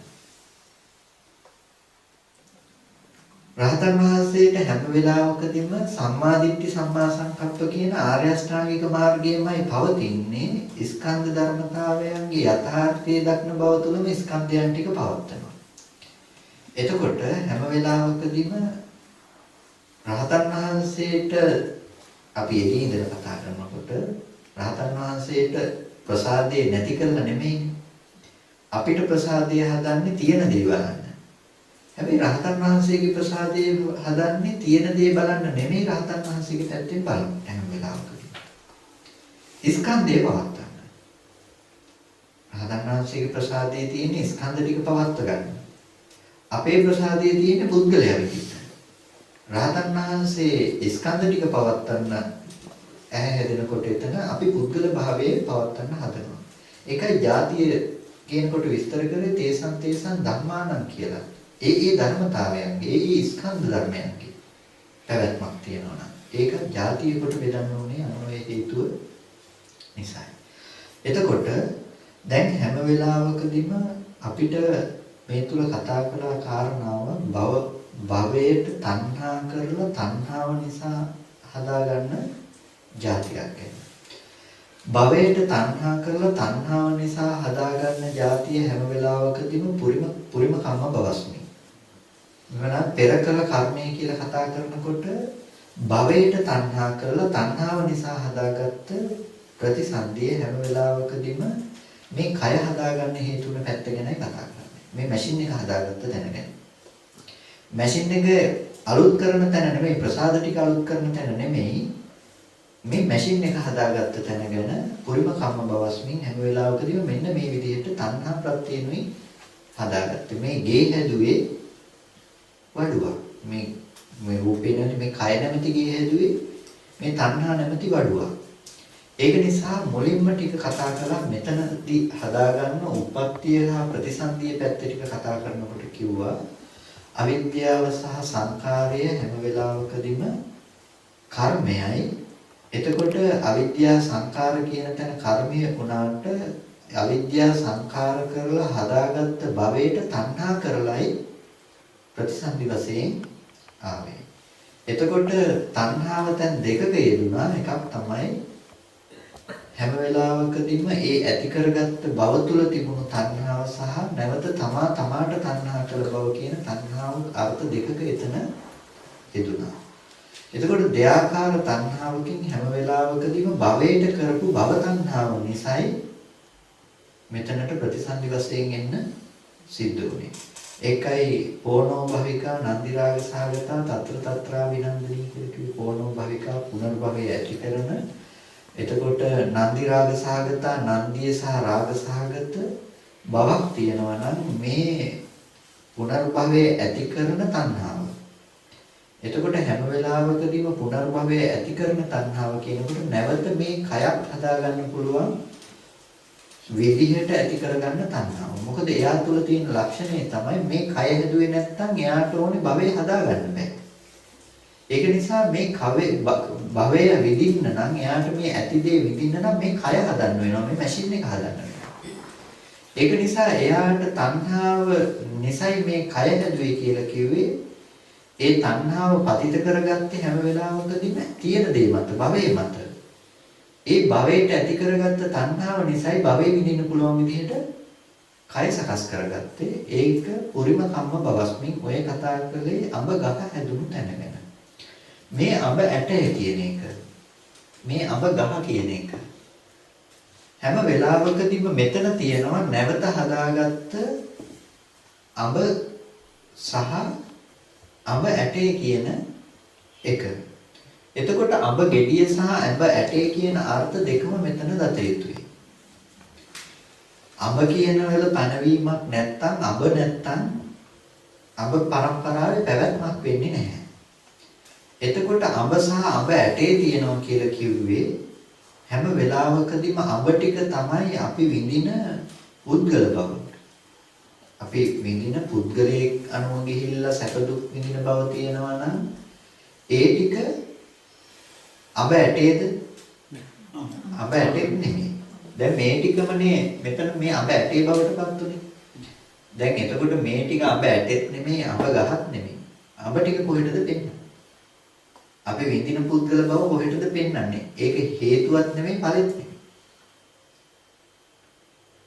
අපිට මේ ස්කන්ධ ටිකනේ හේතුව වුණේ දැන් මේ කර්මය සකස් කරගත්ත මෙතෙන්ට කියනවා උපාදානස්කන්ධ පංචකය පනවන වෙන. එතකොට උපාදානස්කන්ධ පංචකයනේ හේතුවනේ. එතකොට පුද්ගල බව මොකටද පනවන්නේ? දැන් අඹ ටික පෙන්වන්න තැනක් නෑ. මේක අඹ ඇටය. මේක ඉස්සරහට හදාගන්න තියෙන ශක්තිය. අඹ ගහනේ. ඒ කියන්නේ අඹ ගහ ඉස්සරහට හදන ටිකනේ මේ විඥාන නාම රූප සලආයතන පස්ස වේදනා කියන ටික අනාගත. එතකොට මේ අනාගතයට හදන ටික. මේ මුලින්ම කිව්වා අඹ ඇටය, මේකව දැන් තියෙන අඹ ගහ. දැන් මේක අඹ ගෙඩියේ දැන් හැම වෙලාවකදීම මේ ටික අනාගතයට හදන්න පුළුවන් අඹ ඇටෙන් හදන ගහ. එතකොට මෙතන මේ ටික තමයි අඹ ඇටය වුනේ. එතකොට අඹ කියන ටික කොහෙද තිබුණේ? අඹ කියන ටික හැම වෙලාවකදීම මේ ටික ඇති තැනක අපි හදාගත්ත වෙනම ටික. අඹ ටික අඹ ඇටේ වුණාද? අඹ ටික අඹ ඇටේ වුණේ නැහැ. අඹ ඇටේ වුණොත් එහෙම හැම වෙලාවකදීම මේ පුද්ගල භවෙම උපදින්න වෙන්නේ. නමුත් ඉපදීම නිසා එතන පුද්ගල භව හදාගන්නේ අපි. එතකොට අඹ ඇටේ අඹ බව තිබිලා අඹ ගහ දිගේ අඹ ගිහිල්ලා අඹ ගෙඩියට අඹ ගියේ නැහැ. එතකොට අඹ කියන බව ගෙඩියේ හැදුන ස්වභාවයේ තිබුණේ. එතකොට අඹ ටික අපි බලෙන් හදාගත්ත ටික. ඒ කියන්නේ පුද්ගල බව කියන ටික අපි බලෙන් හදාගත්ත ටික. අපි විඳින පුද්ගල බව. කියන්නේ අපි අර සතහනේ ඔයගොල්ලන්ට මතකද අර එකක් ගහලා මේ පැත්තෙන් අර යටින් ගහලා පුද්ගලයාට පෙන්වලා තිබුණ ටික. අර මෙතනින් කපන්න කියලා හැම වෙලාවකදීම කිව්වේ ඉර. එතකොට මේ පුද්ගල බව මේ ඉර ගහලා පෙන්නපු පුද්ගලයා විඳින තැන හැම වෙලාවකදීම පංච උපාදානස්කන්ධේ නෙමෙයි. පුද්ගල බව පංච උපාදානස්කන්ධේ නෙමෙයි. රූප වේදනා සංඥා සංඛාර කියන පංච උපාදානස්කන්ධේ නෙමෙයි පුද්ගලයා උනේ. ඒ ටික නැතුව පුද්ගලයා පනවන්න ඕනේ නැහැ. හැම වෙලාවකදීම පුද්ගලයා කියන ටික අපි මේ ටිකට නැතුව අබහන අවස්ථාව. ඒක ඇටේටත් නැහැ ඵලයටත් නැහැ. ඔය පුද්ගල බව තුල තමයි අපි හැම වෙලාවකදීම ලෝකයේ විඳින බව තියෙන්නේ. අපි මේ සකස් කරගෙන විඳින බව හැම වෙලාවකදීම තියෙන කම නිසයි ඔය විඳින කම නිසයි ඇටේ ඉතුරු කරලා දාන්නේ. ඒ කියන්නේ මේ ස්කන්ධ ටික මතයි හැම වෙලාවකදීම අපි මේ පුද්ගල බව කියන එක පවත්වගෙන යන්නේ. ස්කන්ධ ටික මත පුද්ගල බව පවත්වගෙන යනවා කියලා කියනකොට හැම වෙලාවකදීම මේ ස්කන්ධ ටිකට කියනව නව කර්ම මට්ටම කියලා. ඇයි මේ ටිකට නව කර්මයි කියලා කියන්නේ? විපාක හැටියට නොදන්නාකම නිසා හදාගත්ත දේ.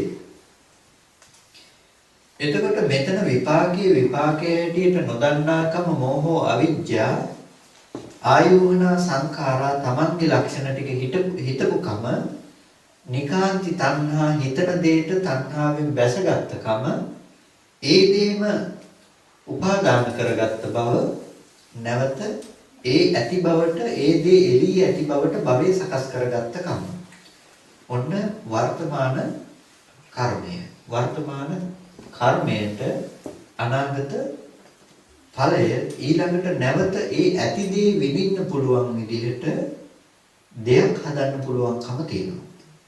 එතකොට දැන් ඇති දේ විදිහට දෙයක් කෙනෙක් නැවත අඹ ගහක් හදන්න පුළුවන් හේතු ටික සහ හේතු ටික උනේ ස්කන්ධ ටික. හැබැයි ස්කන්ධ ටික නෙමෙයි පුද්ගල බව කියන දේ. අපි විඳපු පුද්ගල බව ස්කන්ධ ටික නෙමෙයි. ස්කන්ධ ටික ඇති තැනක පුද්ගල බව හදාගත්තා අපි.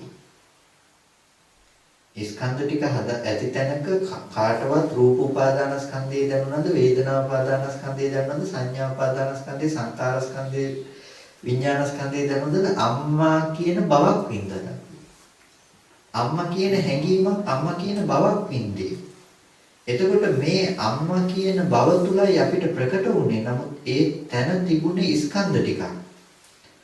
තමාගේ ස්වභාවයේ නොපෙන්වන කම නිසා හැම වෙලාවකදීම වෙන දෙයක් පෙන්වන අවිද්‍යාව නිසායි ඒ ඉන්න අම්මා විදින විදිහට අපිවපත් කරගත්තේ.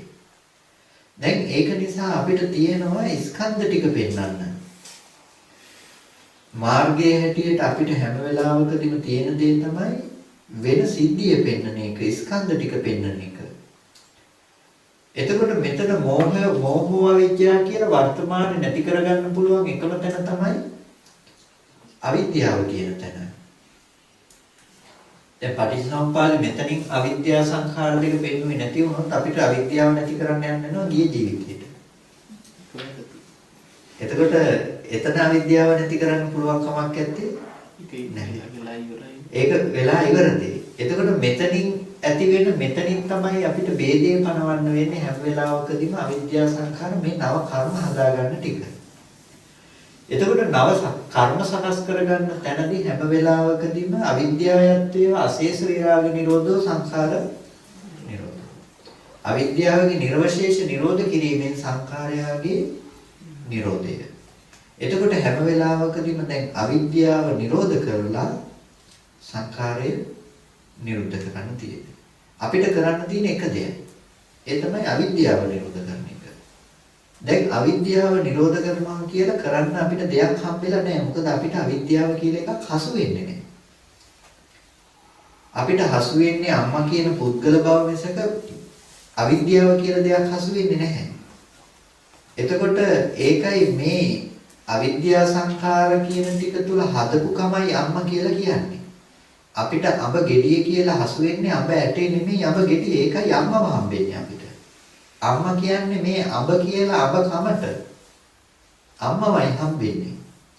ඒක නිසා අපිට අද සිද්ධ වෙනවා මේ අම්මා කියලා හදාගත්ත මේ අඹ ටිකත් එක්ක නැති වෙන තැනට බලන්න. එතකොට එයාට මේ අවිද්‍යාව නැති කරන්න අවශ්‍ය නම් එයාට සිද්ධ වෙන්නේ විද්‍යාව උපදව ගන්නවා කියලා මේ ධර්මතා ටිකේ ඇත්ත දකින්න එක කරන්න. ඇති වුණ ධර්මතා ටිකේ ඇත්ත දකින්න. මේ ටික හැම වෙලාවකදීම මේ ටිකේ ලක්ෂණය තමයි මේ කුඩින් ගන්න පේන්ට් එක මේ. ස්කන්ධ ටික උඩ ගන්න පේන්ට් එක මේ ස්කන්ධ ටික උඩ අඳින චිත්‍රය. එතකොට අපිට පේන්නේ චිත්‍රය විතරයි. එතකොට හැම වෙලාවකදීම අපි ගාන්නේ පේන්ට් ටික. හැබැයි අපි පේන්ට් එකකින් විඳින්නේ මොකද්ද? චිත්‍රයක් විඳින්නේ. අපි රූපයක් අඳිනවා. රූපයක් අඳිනකොට දැන් ගහක බිත්තිය අඳිනවා ගහක රූපයක්. බිත්තිය ඇති තැනක ගාන පේන්ට් එක මොකද්ද? මේ අවිද්‍යා සංඛාර තණ්හා උපාදාන භව කියන මෙන්න මේ ස්කන්ධ ධර්මතා ටික. දැන් අපි ස්කන්ධ ටික ඇති තැනක පේන්ට් එකද විඳින්නේ ගහද විඳින්නේ? අපි විඳින්නේ ගහ. ඒ අපි ගහ විඳිනවා වගේ අපි විඳින්නේ ලෝකයේ ඇති දේ. පුද්ගල භාවයක්, සත්ත්ව පුද්ගල භාව විඳින්නේ අපි සම්පූර්ණව. අපි පේන්ට් එක විඳින්නේ ස්කන්ධ ටික නෙමෙයි අපිට ප්‍රකට වෙන මට්ටම. අපිට ප්‍රකට වෙන්නේ පුද්ගල භාව. එතකොට හැම වෙලාවකදීම දැන් අපිට මේ පේන්ට් එක ඇති තැනක ගහ විඳින අපිට කිව්වා බිත්තියම දකින්න. එතකොට හැම වෙලාවකදීම බිත්තිය දකින්නකොට පේන්ට් එක නැති වෙයි අපිට. අපිට කිව්වේ බිත්තිය දකින්න කියලා තණ්හා උපාදාන සංඛාර තණ්හා උපාදාන භව කියන ටිකෙන් තමයි හැම වෙලාවකදීම පේන්ට් එක නියෝජනය කළේ. පේන්ට් එක නියෝජනය කරපු තැන අපිට පෙනුනේ ගහ. එතකොට අපි ගහයි විඳින්නේ. ස්කන්ධ ටික නියෝජනය කළේ තණ්හා උපාදාන භව කියන ටිකෙනුයි හැම වෙලාවකදීම පංච උපාදානස්කන්ධ ස්කන්ධ ටිකක් නාම ධර්මතා ටිකක් නියෝජනය කළේ. නාම ධර්මතා ටික ඇති තැනක අපි විඳේ අම්මව. එතකොට ඒ තමයි අපි ගහ පේන්ට් එක ඇති තැනක විඳේ ගහ. එතකොට මේ නාම ධර්මතා ටික ඇති තැනක අපි විඳේ අම්මව. ඒකයි ප්‍රශ්නේ උනේ. දැන් ඒක නිසා අපිට මේ අම්මව විඳින අපිට කිව්වා අම්මා කියන තැන හැම වෙලාවකදීම අම්මා කියන තැන ස්කන්ධ ටිකක් කියන එක විතරක් බලලා හරියන්නේ නැහැ. අම්මා කියන එක ස්කන්ධ ටික කියන එක විතරක් බලලා හරියන්නේ නැහැ. ඒ ස්කන්ධ ටික හදාගත්ත හේතුවයි බලන්න වෙන්නේ අපිට. විත්‍යයි බලන්න වෙන්නේ. මොකේද මේ පේන්ට් එක ගෑවේ? එතකොට එයාට බලන්න වෙන්නේ මෙන්න මේ විඥානාම රූප සලආයතන පස්ස වේදනා කියන ටික. එතකොට මේ ඒකයි අපි කතා කරන්නේ පුරාණ කර්ම ප්‍රත්‍යයෙන් හදාගත්ත මේ සතර මහා ධාතු සමவாயයෙන් ඉපදුණු රූපේ ගැන කතා කරන්නේ. ඒ වගේම ඇහැ රූප දෙක ගැන කතා කරන්නේ. ඇහැ රූප දෙකේ Nirodhe සාක්ෂාත් කිරීම නිසායි එයාට මේ ධර්මතාවයන්ගේ එකින් එක Nirodhe පේන්නේ කියලා කතා කළේ. මේ ටිකේ Nirodhe නෙමෙයි දැන් ඔය සාක්ෂාත් කරන්න හදන්නේ. මේ ටිකේ Nirodhe මේ බලෙන් නිරුද්ධ කරන්න හදනව නෙමෙයි, මේක නැති වුණ බව පෙන්නනවා. මේ ටික නැති වුණු තැනක මෙතනිනුයි ඇති හැටියට ගත්තේ. අවිද්‍යාව නිසායි නැති වුණු බව පෙන්වුවේ. නැති අර්ථය කළා අවිද්‍යාව. අවිද්‍යාවෙන් අර්ථ දෙකක් කළා. එකක් තමයි ඇත්ත වැහුවා, අනිත් එක තමයි බොරුව පෙන්වුවා. මේ ස්කන්ධ ටික නිරුද්ධ වුණා කියන එක වැහුවා. ඊට පස්සේ සංඛාරයට ප්‍රත්‍ය වුණා පුද්ගල බව මෙහි හදාගන්න, බොරුව පෙන්වන්න. එතකොට සංඛාරයේ තමන්ගේ ඇති දේ හිතුවා. මේ ටික නිරුද්ධ වුණ බව වහන එක අවිද්‍යාවෙන් කළා. සංඛාරයේ තුල හැම වෙලාවකදීම තමන්ගේ දේ පෙන්වනවා. එතකොට තමන්ගේ දේ පෙන්නකොට පෙන්නන දෙයටයි කැමති උනේ. ඒ කැමති වෙච්ච දේ උපාදාන කරගත්තේ. කැමති වුණ මේ ලක්ෂණ ටික තුල අපිට ඔක්කොම ඇති සිද්ධියක් හදලා දුන්නා, භවයේ සකස් කරගත්තා. දැන් මේ සකස් කරගත්ත බව තුල අපිට පෙනුනේ නැහැ හිත තමන්ගේ දේ පෙන්නුවට තමන්ව වින්ද කියලා. පෙන්නුවේ අම්මව වින්ද කියලා. දැනගත්ත අම්මවයි පෙන්නුවේ. එතකොට දැන් හිත තමන්ගේ දේ ගෙනත් දෙන ටික තමයි මේ ගාන පේන්ට් එක. හැබැයි පේන්ට් එක ඇති තැනක ගහ විදින එක තමයි අම්මා. හැබැයි දැන් මේ ගහ කියන බව කවදාවත් පේන්ට් එක උනේ නෑ ගහ. පේන්ට් එක උනාද ගහ? අම්මා උනේ නැහැ ස්කන්ධ ටික. මේ ඒකයි අඹ කියන ටික ඇටේ නෙමෙයි කියලා කිව්වේ. අම්මා කියන එක කවදාවත් ස්කන්ධය උනේ නැහැ. මේ ටික පිරිසිඳ නොදන්නාකම නිසා හදාගත්ත ස්කන්ධ ටික තුල හදාගත්ත දේ තමයි. එතකොට දැන් අම්මා කියන බව මෙතෙන්ට අයිතිත් නැහැ, මෙතෙන්ට අයිතිත් නැහැ, මෙතෙන්ට අයිතිත් නැහැ, මෙතෙන්ට අයිතිත් නැහැ. අම්මා කියන බව එක තැනකටවත් අයිති නැහැ. ඒක නිසා කිව්වේ මුලින්ම මේ පටිච්චසමුප්පාදය කියලා කතා කරන්නේ පුද්ගල බව නෙමෙයි, හැම වෙලාවකදීම ධර්මතා ටිකක පැවැත්මක් ගැන. හේතුඵල ධර්මයක්. මෙහෙම වුණොත් මේ ධර්මතාවය ඇති කරලා තියෙනවා. ඒක නිසා දැන් කතා කරන්නේ අම්මා කියන බව ගැන නෙමෙයි. අපි කතා කරන්නේ අඹ පරම්පරාවක් ගැන. අඹ බීජය, අඹ ගහ සහ නැවත අඹ බීජය සහ අඹ ගහ. ඔය ටිකයි අපි කතා කරන්නේ. එතකොට මේ එකකටවත් සම්බන්ධයක් නැති ටික තමයි අඹ කියන ටික. මේ පරම්පරාව ගැන කතා කරන මේ සිද්ධියට අඹ ටික අදාළ නැහැ. මේ පටිච්චසමුප්පාද සිද්ධියට මේ පුද්ගල භාවය අදාළ වෙන්නේ නැහැ. පුද්ගල භාවය හදාගෙන තියෙන්නේ මෙන්න මේ ටික පිරිසිඳ නොදන්නාකම නිසා පුද්ගල භාවය වෙනම පැත්තක හදාගත්ත ටිකක්. එතකොට දැන් ඔයගොල්ලන්ට මතක ඇති පුන්නමා සූත්‍රය. උපාදානය කියන එක පංච උපාදානස්කන්ධයේද පංච උපාදානස්කන්ධයෙන් වෙන්ව උපාදානිය තියෙනවද කියලා හාමුදුරු ප්‍රශ්නයක් අහන්න බුදුරජාණන් වහන්සේ. එතකොට මහාන උපාදානස්කන්ධ උපාදානයක් නෙමෙයි, උපාදානස්කන්ධයෙන් වෙන්ව පිහිටනවා. උපාදානයේ වෙන්ව පිහිටනවත් නෙමෙයි කියලා. යම් චන්ද්‍රාගයක් තියෙනවා නම් එහි උපාදානය කියනවා. එතකොට දැන් හැම වෙලාවකදීම මෙන්න මෙතන හදාගත්ත තණ්හා උපාදාන භව. මේ ටික අපි ඔය එකතු කරපු ටිකනේ දැන් 20 ආකාරයකට හදාගන්න යනකොට. ඒක තණ්හා උපාදාන භවනේ අපිට මේ ටිකනේ පටිච්චසමුප්පාදේ අපිට කොටස් අංග 12 තුල තිබුණේ.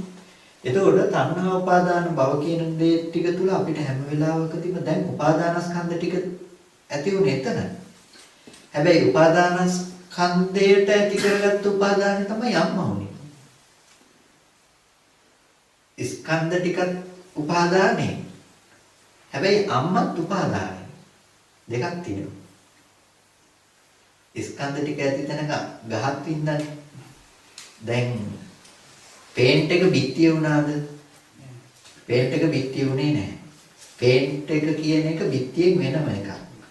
පේන්ට් එක ගහ වුණේ නැහැ. ගහ කියන එක වෙනම එකක්. ඔන්න දැන් තුනක් තියෙනවා. බිත්තිය, පේන්ට් එක සහ ගහ. එතකොට ස්කන්ධ ටික උපාදානස්කන්ධය ඊට පස්සේ ගහ. පේන්ට් එක උපාදානස්කන්ධය ගහ. එතකොට දැන් අපිට උපාදානස්කන්ධයේ ගැන පවතින චන්දරාගය කියලා කියනකොට අපි කැමති උනේ අම්මට. පුද්ගල බවට. අපි කැමති උනේ ගහට.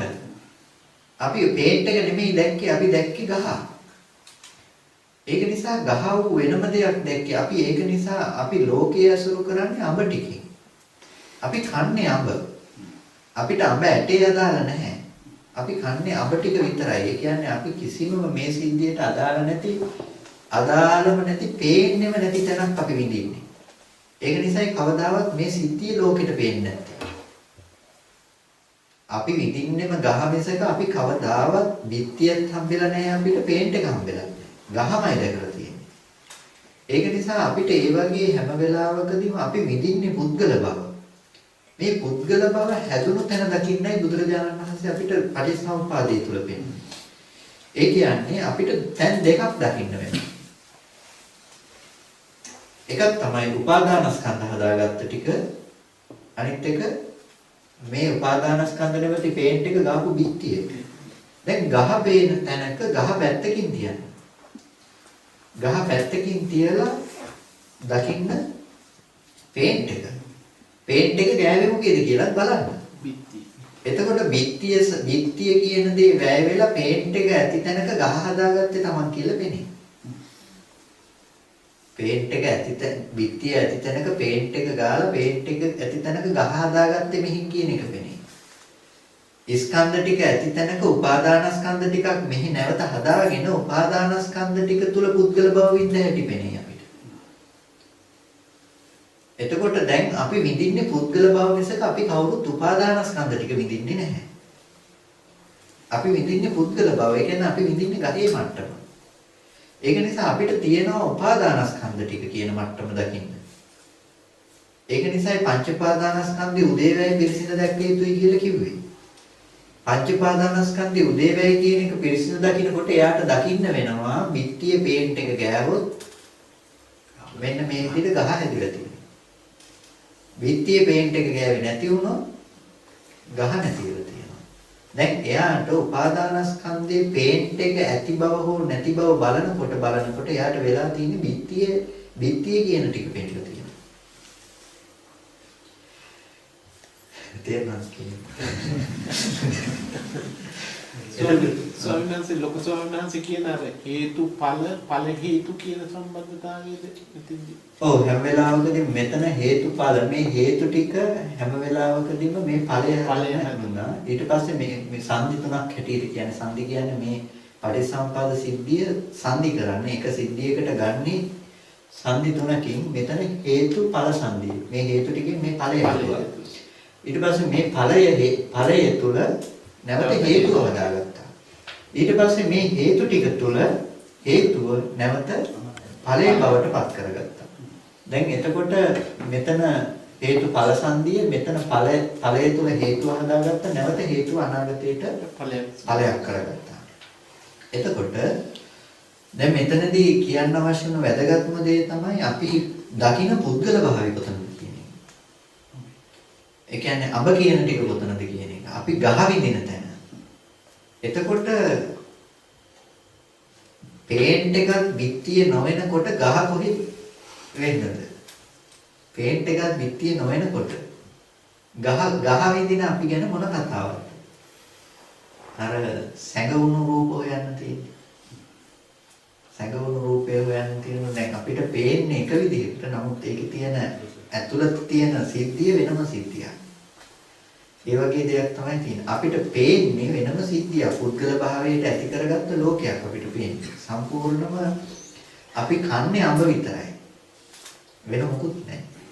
එතකොට අපි ලෝකයේ විඳින්නේ ඇති බවට හම්බෙන ලෝකයේ කියලා මේ සම්පූර්ණම අඹ ටික කකා ඉන්නේ.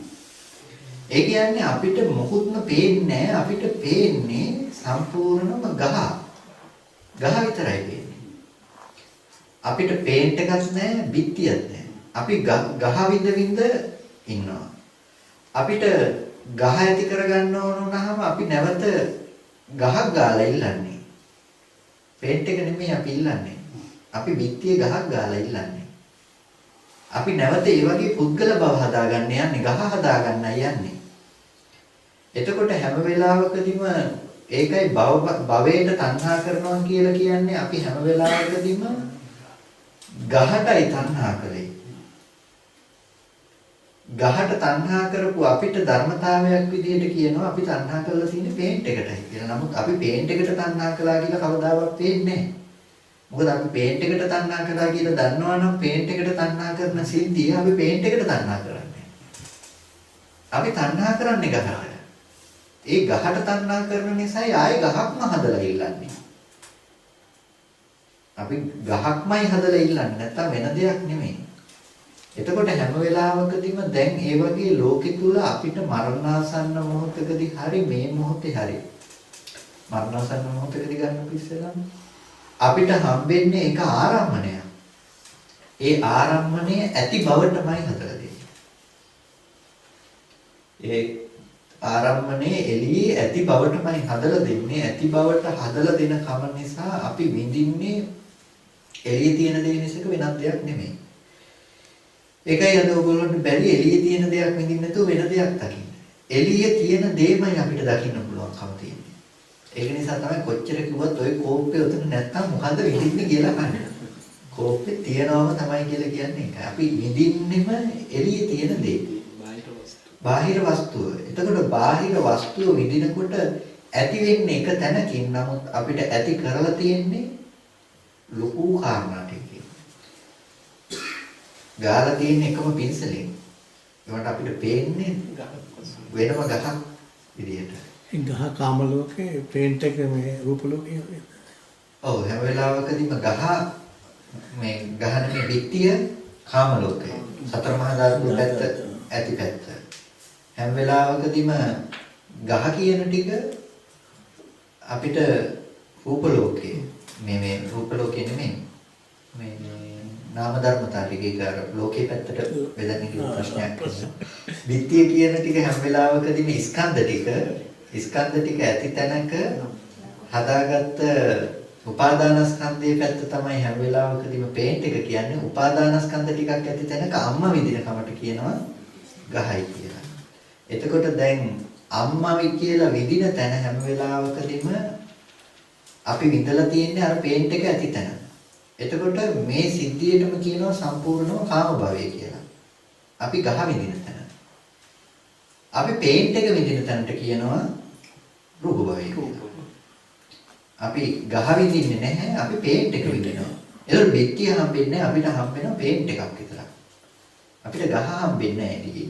අපි පේන්ට් එක විඳිනවා. මේකට කියනවා රූප භවය කියලා. අපි මෙහි හදාගත්ත ගහක් වෙනම මනෝලෝකයේ තුල හදාගත්ත ගහ විඳින්න යන්නේ නැහැ. අපි විඳින්නේ පේන්ට් එක. අපි දකිනවා පේන්ට් එකේ ගහ නැහැ කියන. හැබැයි බිත්තිය පේන්නේ අපිට. අපිට බිත්තිය පේන්නේ. අනාගාමී ආර්යයන් වහන්සේ හැම වෙලාවකදීම පේන්ට් එක දකිනවා. බිත්තිය පේන්නේ. එතකොට හැම වෙලාවකදීම මොකද පේන්ට් එකයි බිත්තියයි කියන එක අතර පරතරය බොහොම අඩුයි. දෙක එකටමයි තියෙන්නේ. දැන් පේන්ට් එකෙන්තරෝ බිත්තිය, බිත්තියෙන්තරෝ පේන්ට් එකක් දැන් පෙන්වන්න බැරි වෙලා තියෙනවා. ඒක බොහොම සියුම්. දැන් මේ දෙකම ඇති තැනක අපි හදාගෙන ඉඳින්නේ වෙනම දෙයක්. දස කියන්නේ. අපි හදාගන්නේ ගහ. දැන් අනාගාමී ආරණ්‍යන්සේ ගහෙන් මිදිලා පේන්ට් එක සහ බිත්තිය විදිනවා. එතකොට බිත්තිය තුල හදාගත්ත පේන්ට් එක විදිනවා. හැම වෙලාවකදීම නාම ධර්මතාව ටිකෙන් මිදෙන්න බැරි වෙලා. නාම ධර්මතාව ටිකේ Taman ජීවත් වෙනවා. මෙතන ඇති උපාදානස්කන්ධ පංචකයේ තේරුම් අරගෙන ස්කන්ධ පංචකයේ තේරුම් ගත්ත කියලා ඒක මෙහි හදාගෙන අම්මව විඳින්නේ නැහැ දැන්.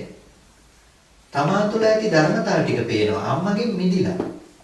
හැබැයි තමා තුළ ඇති ධර්මතාව ටික මිදුණා කියලා මේ තමන් වූ ටික මෙතන දකින්නේ නැහැ.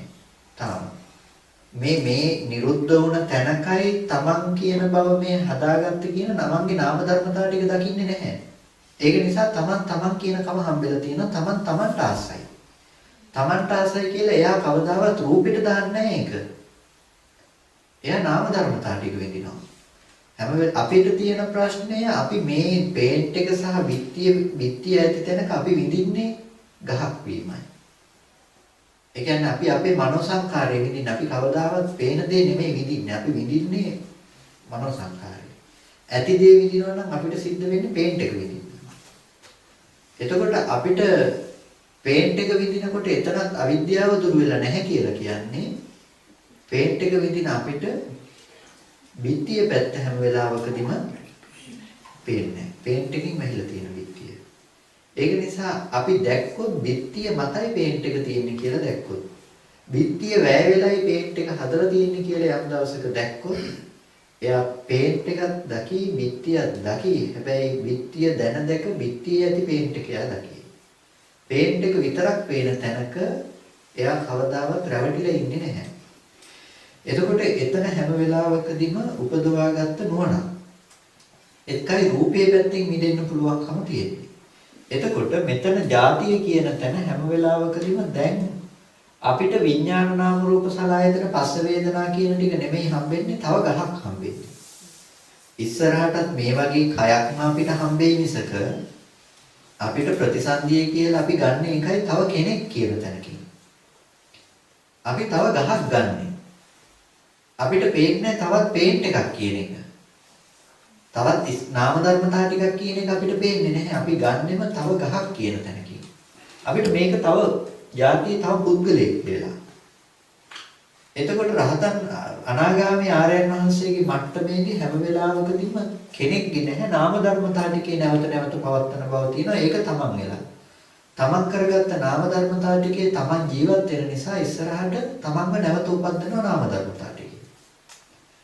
දැන් එතකොට ඇහැට රූපයක් පේන තැනක අනාගාමී ආර්යයන් වහන්සේට හැම වෙලාවකදීම මේ විදිහේ ස්කන්ධ ධර්මතා ටික පහළ වෙනකොට අවිද්‍යාව දුරු යම් මට්ටමකට.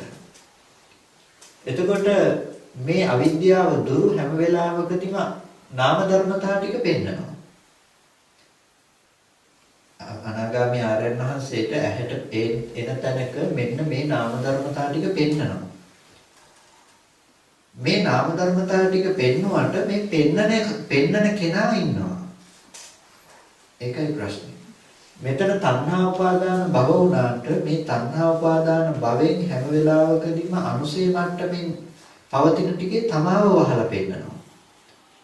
තමාව නියෝජනයේ හැම වෙලාවකදීම ජීවත් වෙනවා. නාම ධර්මතා ටිකේ පැවැත්මක් එතන තියෙනවා. ඒක නිසා නාම ධර්මතා ටිකේ පැවැත්ම තියෙන නිසා අනාගාමී ආරයන් වහන්සේට මිදෙන්න බැරි වෙනවා. යම් නුවණකින් දැක්කොත් පෙරපසු නැතුව ස්කන්ධ ටික හට ගන්නකොට ස්කන්ධ ධර්මතාවයක්මයි පැවැත්ම උනේ කියලා.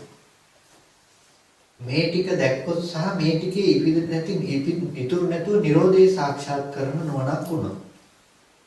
එයාට මේ තමන් නියෝජනය කරන ටිකෙත් එක්කම Nirodhe දැකලා තියෙනවා.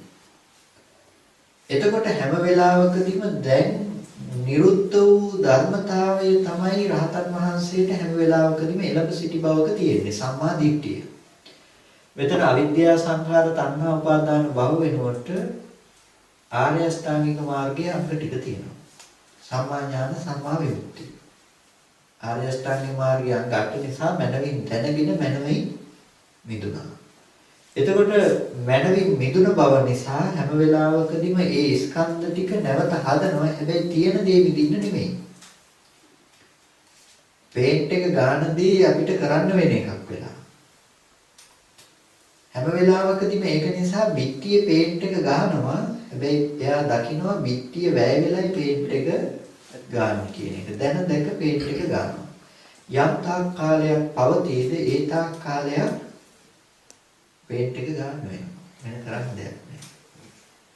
අපි පොඩි ළමයි වගේ අපි ඉල්ලන්නේ පේන්ට් එක නෙමෙයි අපි ඉල්ලන්නේ ගහ. ඒක නිසා කිව්ව බාල බව කියලා. එතකොට අර බාලයාගේ පඬිතයාගේ කය හටගත්ත හැටි බුදුරජාණන් වහන්සේ දේශනා කරනවා.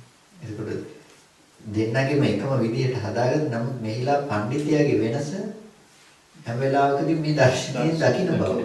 පඬිතයාගේ වෙනස උනේ එච්චරයි. නැත්නම් වෙන වෙනසක් තිබුණේ නැහැ.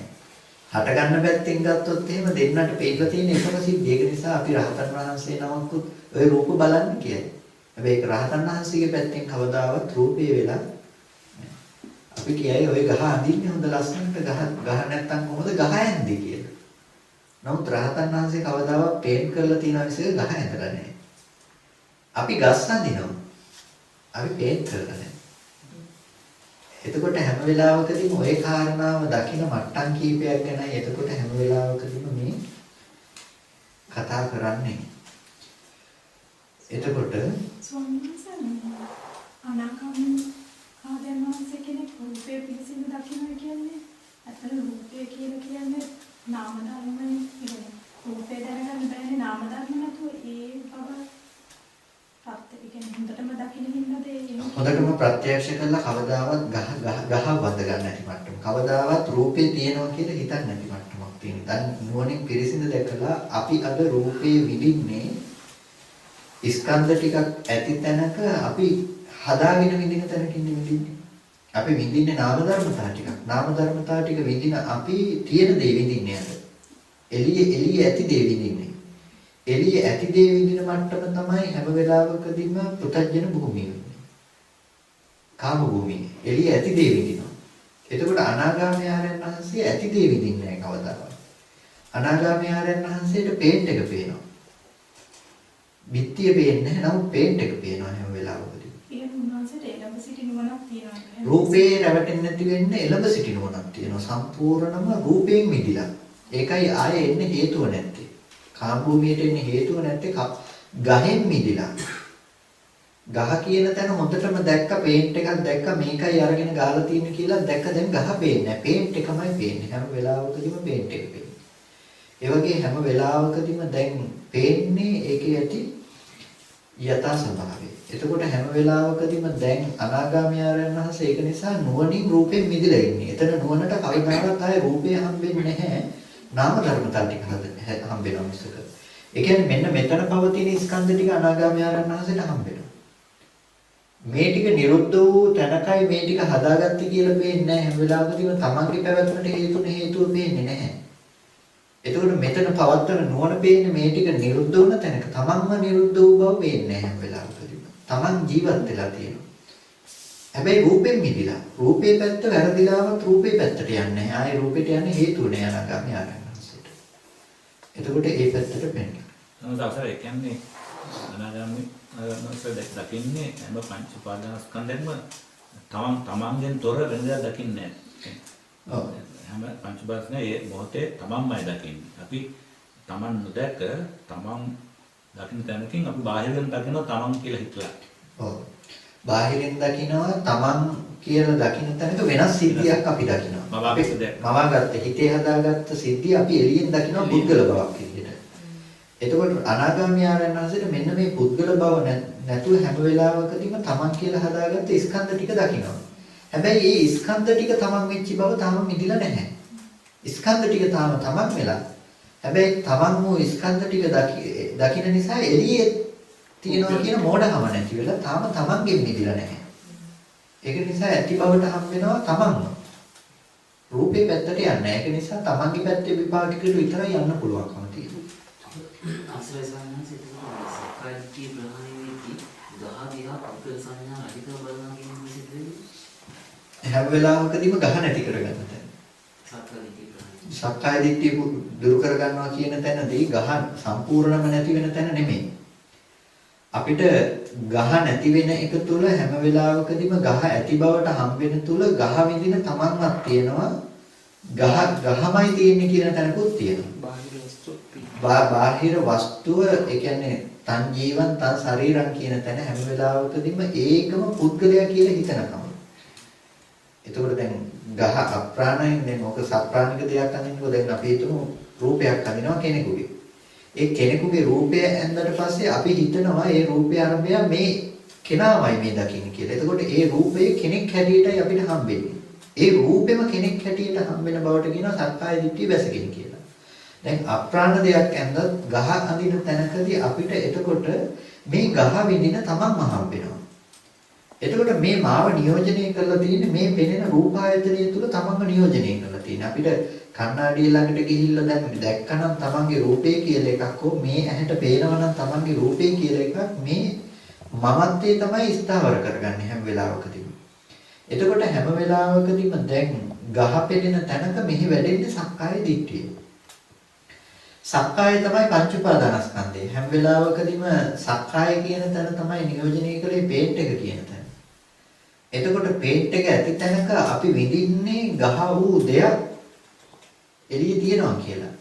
හැබැයි ගහ වූ දේ විඳින අපිට ගහ සහ මම කියන දෙකම ඉඳලා තියෙනවා පේන්ට් එකෙන් තොරව.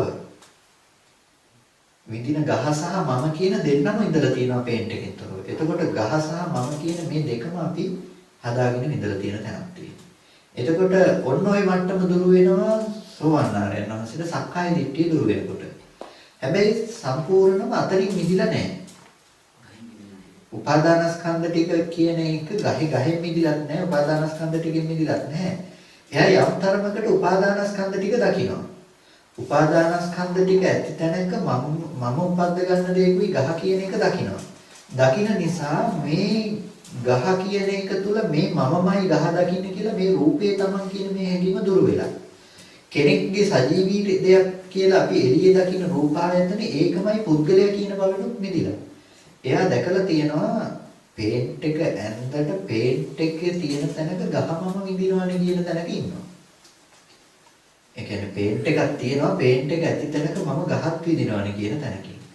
ඒ කියන්නේ හැම වෙලාවකදීම උපාදානස්කන්ධ ටික ඇති තැනක උපාදානස්කන්ධේ මම මේ උපාදානස්කන්ධ තුල පුද්ගල භාවයේ මම විඳින්න පුළුවන් කියන තැනක එයා ඉන්නවා. හැබැයි එයා ඒක නිසා උපාදානස්කන්ධේ ජීවිය කියලා කියන්නේ නැහැ. මේ රූපේ දාන්න හදන්නේ පුද්ගලයා විදිහට එයා. යම් ධර්මතාවයක් විදිහට විඳිනවා. එයා රූපේ කියන එක විඳිනවා. හැබැයි මේ රූපේ තුල පුද්ගල භාවය නැතුව. සක්කාය දිට්ඨිය කියන මේක ආත්මය වශයෙන් ගන්නෙ නැහැ. මේක ඇතුලේ ආත්මය තියෙනවා කියලා දන්නෙත් නැහැ. මොකද එයා හැම වෙලාවකදීම මේ ධර්මතාවය එක මොහොතකට දැක්කා. ස්කන්ධ පංචකයක පැවැත්මක් තියෙන තැනක තම තමන්ගේ මනස තුලයි මේ පුද්ගල භාවය හදාගන්නේ කියන මේ දැක්ම එයා දැක්කා. ඒක නිසා ඒ දැක්ම දැකපු නිසා එයා කියන්නේ යන්නේ මේ රූපේ ආත්මයයි කියලා. මේක ඇතුලේ ආත්මය කියලා කියන්නේ යන්නේ නැහැ. ඒ වගේම මේක ආත්මයයි කියන්නේ යන්නේ නැහැ. මේක ඇතුලේ ආත්මය කියන්නේ යන්නේ නැහැ. එයා මේ සිද්ධිය එක මොහොතකට පිරිසිදු දැකපු නිසා. නමුත් එයාට සක්කාය තියෙනවා. සක්කාය දිට්ඨිය නැති වුණාට සක්කාය තියෙනවා කියලා කියන්නේ පංච උපාදානස්කන්ධයක් පවතිනවා. එතකොට පංච උපාදානස්කන්ධයේ තුල එයාට හැදෙන ආත්ම දිට්ඨිය දුරු කරගෙන තියෙනවා. සෝලංශ විභව තණ්හා කොටින්ද පනවන්නේ? හැම වෙලාවකදීම භව තණ්හා විභව තණ්හා කියලා හැම වෙලාවකදීම උච්ඡේද දෘෂ්ටිය තුල මේ භවය කියන තැන ඇති භවේ නැති කරගන්න තැනකට යනවා. හැම වෙලාවකදීම විභව තණ්හා වෙනවා. ඒ කියන්නේ දැන් ගත්තොත් අසඤ්ඤ සත්‍යයකට හැම වෙලාවකදීම එයා අසඤ්ඤ සත්‍යයේ තණ්හා කරන්නේ විභව තණ්හාව. මේ භවයේ නැති කරනවා. එතකොට ඔන්න ඔය කාරණා ටිකයි මූලික වශයෙන් මතක් කරන්න තිබුණේ. තව කාරණා තියෙනවා ඒ ටික මතක් කරන්න වෙලා නැති වුණා. එතකොට දල වශයෙන් පටිච්චසමුප්පාද සිද්ධිය තියෙනවා. මුලින් මොකක්වත් තේරෙන්නේ නැති ඊට පස්සේ තේරෙනවා. වෙලාවට බිත්තියයි පේන්නේ නැහැ ගහයි මතක් වුණා නැත්නම්. එතකොට දැන් ඒ කාරණාව තුළ හොඳට අර්ථය දකින්න අපි විඳින මට්ටම හදාගෙන විඳින තැනක් කියන්නේ. ස්කන්ධ ටික විඳිනවා නම් ඒද කමක් නැහැ. අපි ස්කන්ධ ටිකෙනුත් එහාට ගිහිල්ලායි විඳින්නේ කියන දවස. එතකොට අපි ගහමයි විඳින්නේ, පේන්ට් එකවත් විඳින්නේ නැහැ කියන එක. එතකොට අපිට දකින්න වෙන්නේ බිත්තිය පිළිබඳව. ස්කන්ධ ටික පිළිබඳව දැක්කොත් මේකට කියනවා භූතය කියලා. භූතය කියන්නේ ඌදේ කියන එක. මේ ටික තමයි පැවතුණු යථාර්ථය. මේ ටික ඉතුරු නැතුව නැති තැනක ඇති බවට හිතනකම තමයි මේ ටිකෙන් කරපු දේ. ඇති බවට හිතපු කම තුල ඇති කරගත්ත ධර්මතාවය තමයි වෙනම හදාගත්ත ටික අපි. මවාගත්ත ලෝකය. එතකොට දැන් බුදුරජාණන් වහන්සේ මේ ලෝකයේ ඇත කියන එක ඒකාන්තයක් නැත කියන එක ඒකාන්තයක් කියලා කිව්වේ හැම වෙලාවකදීම මෙන්න මේ ධර්මතාව ටික උඩ කෙනෙක් ලෝකේ තියෙනවා කියන්න ගියා. එයත් ලෝකයේ ඇත කියලා කෙනෙක් මේ ධර්මතාව ටිකට එහා ගිහිල්ලා නැත කියන්න ගියත් එයත් ලෝකේ අයිති කෙනෙක්. ඒ කියන්නේ මෙහෙමයි. ඇත කියන එක නිසාමයි නැත කියන්නේ. මොකෙන්ද නැත්තේ? ඇති බව නිසායි නැති දේ ගැන කතා කරන්නේ. ඇති බව තියනවා කියන මනුස්සයා තව සාමාන්‍යයෙන් ඇත්තක් කියන මේ නෑ කියන කෙනා තියාගෙන නෑ කියනවා. නෑ කියන කෙනා තනිකර බොරු කියනවා. ඇයි මේ තියනවා තියාගෙන නෑ කියනවා. ඇති කියන කෙනා තියනවා කියලා එයා ඇත්තම කතා කරනවා තියනවා කියන මට්ටමකින්. ඒකට අරගෙන තියාගෙන නෑ කියනවා. එතකොට ඇති බව තුල නැති බව හදාගෙන තියෙන මේ අන්ත දෙකම වැරදි. එතකොට මේ අන්ත දෙකම වැරදි කියනකොට මෙතන මේ කතා කරන්නේ নিরপেক্ষත්වයක් නෙමෙයි. ඒ කියන්නේ මේ හැම වෙලාවකදීම සාපේක්ෂත්වය සහ নিরপেক্ষත්වය කියන දෙක තමයි හැම වෙලාවකදීම ඇත්ත සහ නැත කියන අන්ත දෙක. දැන් ගොඩක් වෙලාවට අද වර්තමාන සමාජයේ নিরপেক্ষත්වය ගැන කතා කරනවා සාපේක්ෂත්වය සහ নিরপেক্ষත්වය කියන්නේ. ඉතින් වචනයෙන් ඕක කට්ටිය තේරුම් නොගත්තට සාපේක්ෂත්වය සහ নিরপেক্ষත්වය කියන දෙකම තමයි ඇත සහ නැත කියන්නේ. සාපේක්ෂත්වය කියන මේ සාපේක්ෂකව බලන්න දෙයක් තියෙන එකට සාපේක්ෂත්වය හැම වෙලාවෙම. নিরপেক্ষත්වය බලන් දෙයක් නැති බව තුළ හැම වෙලාවෙම පනවන්නේ. මේ ඇත සහ නැති දේ තුළයි සාපේක්ෂත්වය සහ নিরপেক্ষත්වය පනවන්නේ. ප්‍රශ්නේ තියෙන්නේ සාපේක්ෂත්වය සහ নিরপেক্ষත්වය පිළිබඳව නෙමෙයි සාපේක්ෂත්වයක් හෝ নিরপেক্ষත්වයක් පනවන්න දෙයක් තිබුණේ කොහෙන්ද කියන එක. අන්න ඒ ප්‍රශ්නෙට කතා කරොත් එහෙම සාපේක්ෂකයේ හෝ নিরপেক্ষකයේ පිළිබඳ කතා කරන්න වෙන්නේ අපිට. ඒක නිසා කවදාවත් සාපේක්ෂකයට පිළිහිටා හිටින්න තැනකුත් නැහැ নিরপেক্ষකයට පිළිහිටා හිටින්න තැනකුත් නැහැ. ගොඩාක් වෙලාවට කච්චායනවෘත්ත සූත්‍රයේ අර්ථ දක්වන්න හදනදී ඇත සහ නැත කියන අන්ත දෙක දුරු කරගන්න විදිහට අන්තිමේටම මේ ගිහිල්ලා අර අන්ත දෙකින් එකකටම වැටෙන තැනකින් ආයෙ කතා කරන්න යනවා. ඇත සහ නැත කියන අන්ත දෙකට. කොයි වෙලාවකවත් මේ පටිච්චසමුප්පාද සිද්ධිය තුළ අපි හදාගත්ත ලෝකය හදාගෙන නිරුද්ධ වෙන ලෝකයක් ලෝක නිරෝධයක් කියන ප්‍රශ්නෙට උත්තරේ ගෙනල්ලා දෙන්නේ නැහැ. සාපේක්ෂකත්වය සහ নিরপেক্ষකත්වය ගැන අපිට කතා කළා කියලා මේකේ ඒද මේ ඇත සහ නැත කියන අන්ත දෙක වචන දෙකක් කරගෙන කතා කරලා තියෙනවා. ඒක නිසා අපිට මෙන්න මේ ලක්ෂණයෙන් හැම වෙලාවකදීම මිදෙන්න වෙන්නේ. අපිට පෙන්වන්න වෙන ඒකේ නිකම්ම මිදෙන්න බෑ. ඔය ලක්ෂණේ පෙන්නලම තමන්ගේ ලක්ෂණෙන් ටිකෙන් මිදෙන්න වෙනවා මිසක. කවදාවත් ඔය ටික නොපෙන්නා නම් මිදෙන්න වෙන්නේ නැහැ. ඊට පස්සේ දැන් ඔය වචන ටික නොකිය ඔකට වෙන මොනවා කියලා පනවන්නද ඔය ස්කන්ධ ටිකට.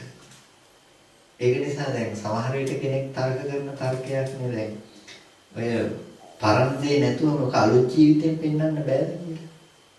එතකොට පරණ පොතේ තියෙන දේ නැතුව ඔක අලුත් ජීවිතයෙන් පෙන්වන්න බෑද කියන එක කියන සංස්කෘතිය තුළ මේ ආපු දේ පෙන්වන්න නැතුව අලුතෙන් පෙන්වන්න බෑද කියලා. ඒ අලුතෙන් පෙන්වන්න කියොත් තමන් හදාගත්ත වෙනම දෙයක් පෙන්වන්න වෙයි මිසක බුදුරජාණන් වහන්සේගේ දර්ශනය නම් පෙන්වන්න වෙන්නේ නැහැ. ඒක පෙන්වන්න තියෙන එකම ක්‍රමය ඔච්චරයි. එතකොට ඒක නිසා හැම වෙලාවකදීම පටිච්චසමුප්පාද සිද්ධිය තමයි අන්තිමේටම අපි කොහෙන් ගියත් පැහැදිලි කරගන්න වෙලා තියෙන්නේ. අපි එදා කතා කරපු සිද්ධිය තුලත් අපිට පුළුවන් පටිච්චසමුප්පාද සිද්ධිය පෙන්වන්න. මේ පටිච්චසමුප්පාදේ කතා කිරීම තුලත් පුළුවන් පටිච්චසමුප්පාද සිද්ධිය පෙන්වන්න. පංච උපාදානස්කන්ධයේ උදේවැය බැලීම තුලත් අපිට පුළුවන් මේ කාරණාව පෙන්වන්න. එතකොට ප්‍රධානම දේ වෙන්නේ මෙන්න මෙතනින් මේ ගමන නතර කරගන්න හදන බව. අවිද්‍යාව වෙනස් කිරීම තුලයි. එතකොට වර්තමාන ප්‍රවෘත්තිය පවත්න්නේ ප්‍රවෘත්තියේ මේ භවයේ පවත්න්න හදන්නේ අවිද්‍යාව මූලිකව නිසයි අවිද්‍යාව දුරු කරලා තණ්හාව නැති කරන්න පුළුවන්කම තියෙන. ඒක නිසයි සම්මා දිට්ඨිය මාර්ගයේ විදිහට පනවන්නේ තණ්හා නිරෝධයේ මාර්ගයේ විදිහට පනවන්නේ නැතුව. මොකද තණ්හාවෙන් හදන ටික එයාගේ වැඩේ එයා කරලා ඉවරයි. දැන් ආයේ ඒ තණ්හාව නැති කරන්න යන්නත් බෑ. ඒකට මුල් වුණා විද්‍යාව ආයේ හොයන්න යන්නත් බෑ. ඒක නිසා අපිට දැන් තියෙන්නේ ඒ ටික නොදන්නාකම නිසා හදාගත්ත ඒ නොදන්නාකම නැති කරගන්න. ඒක නිසා නොදන්නාකම නැති කරගන්න නම් අපිට දෙන්න වෙනවා දන්නාකම වෙනලා.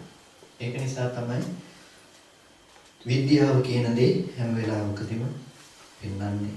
එතකොට ඔන්නෝමයි කච්චායන වෘත්ත සූත්‍රය නම් හැමෝටම මේ දේශනාව නිවන් පිණිසම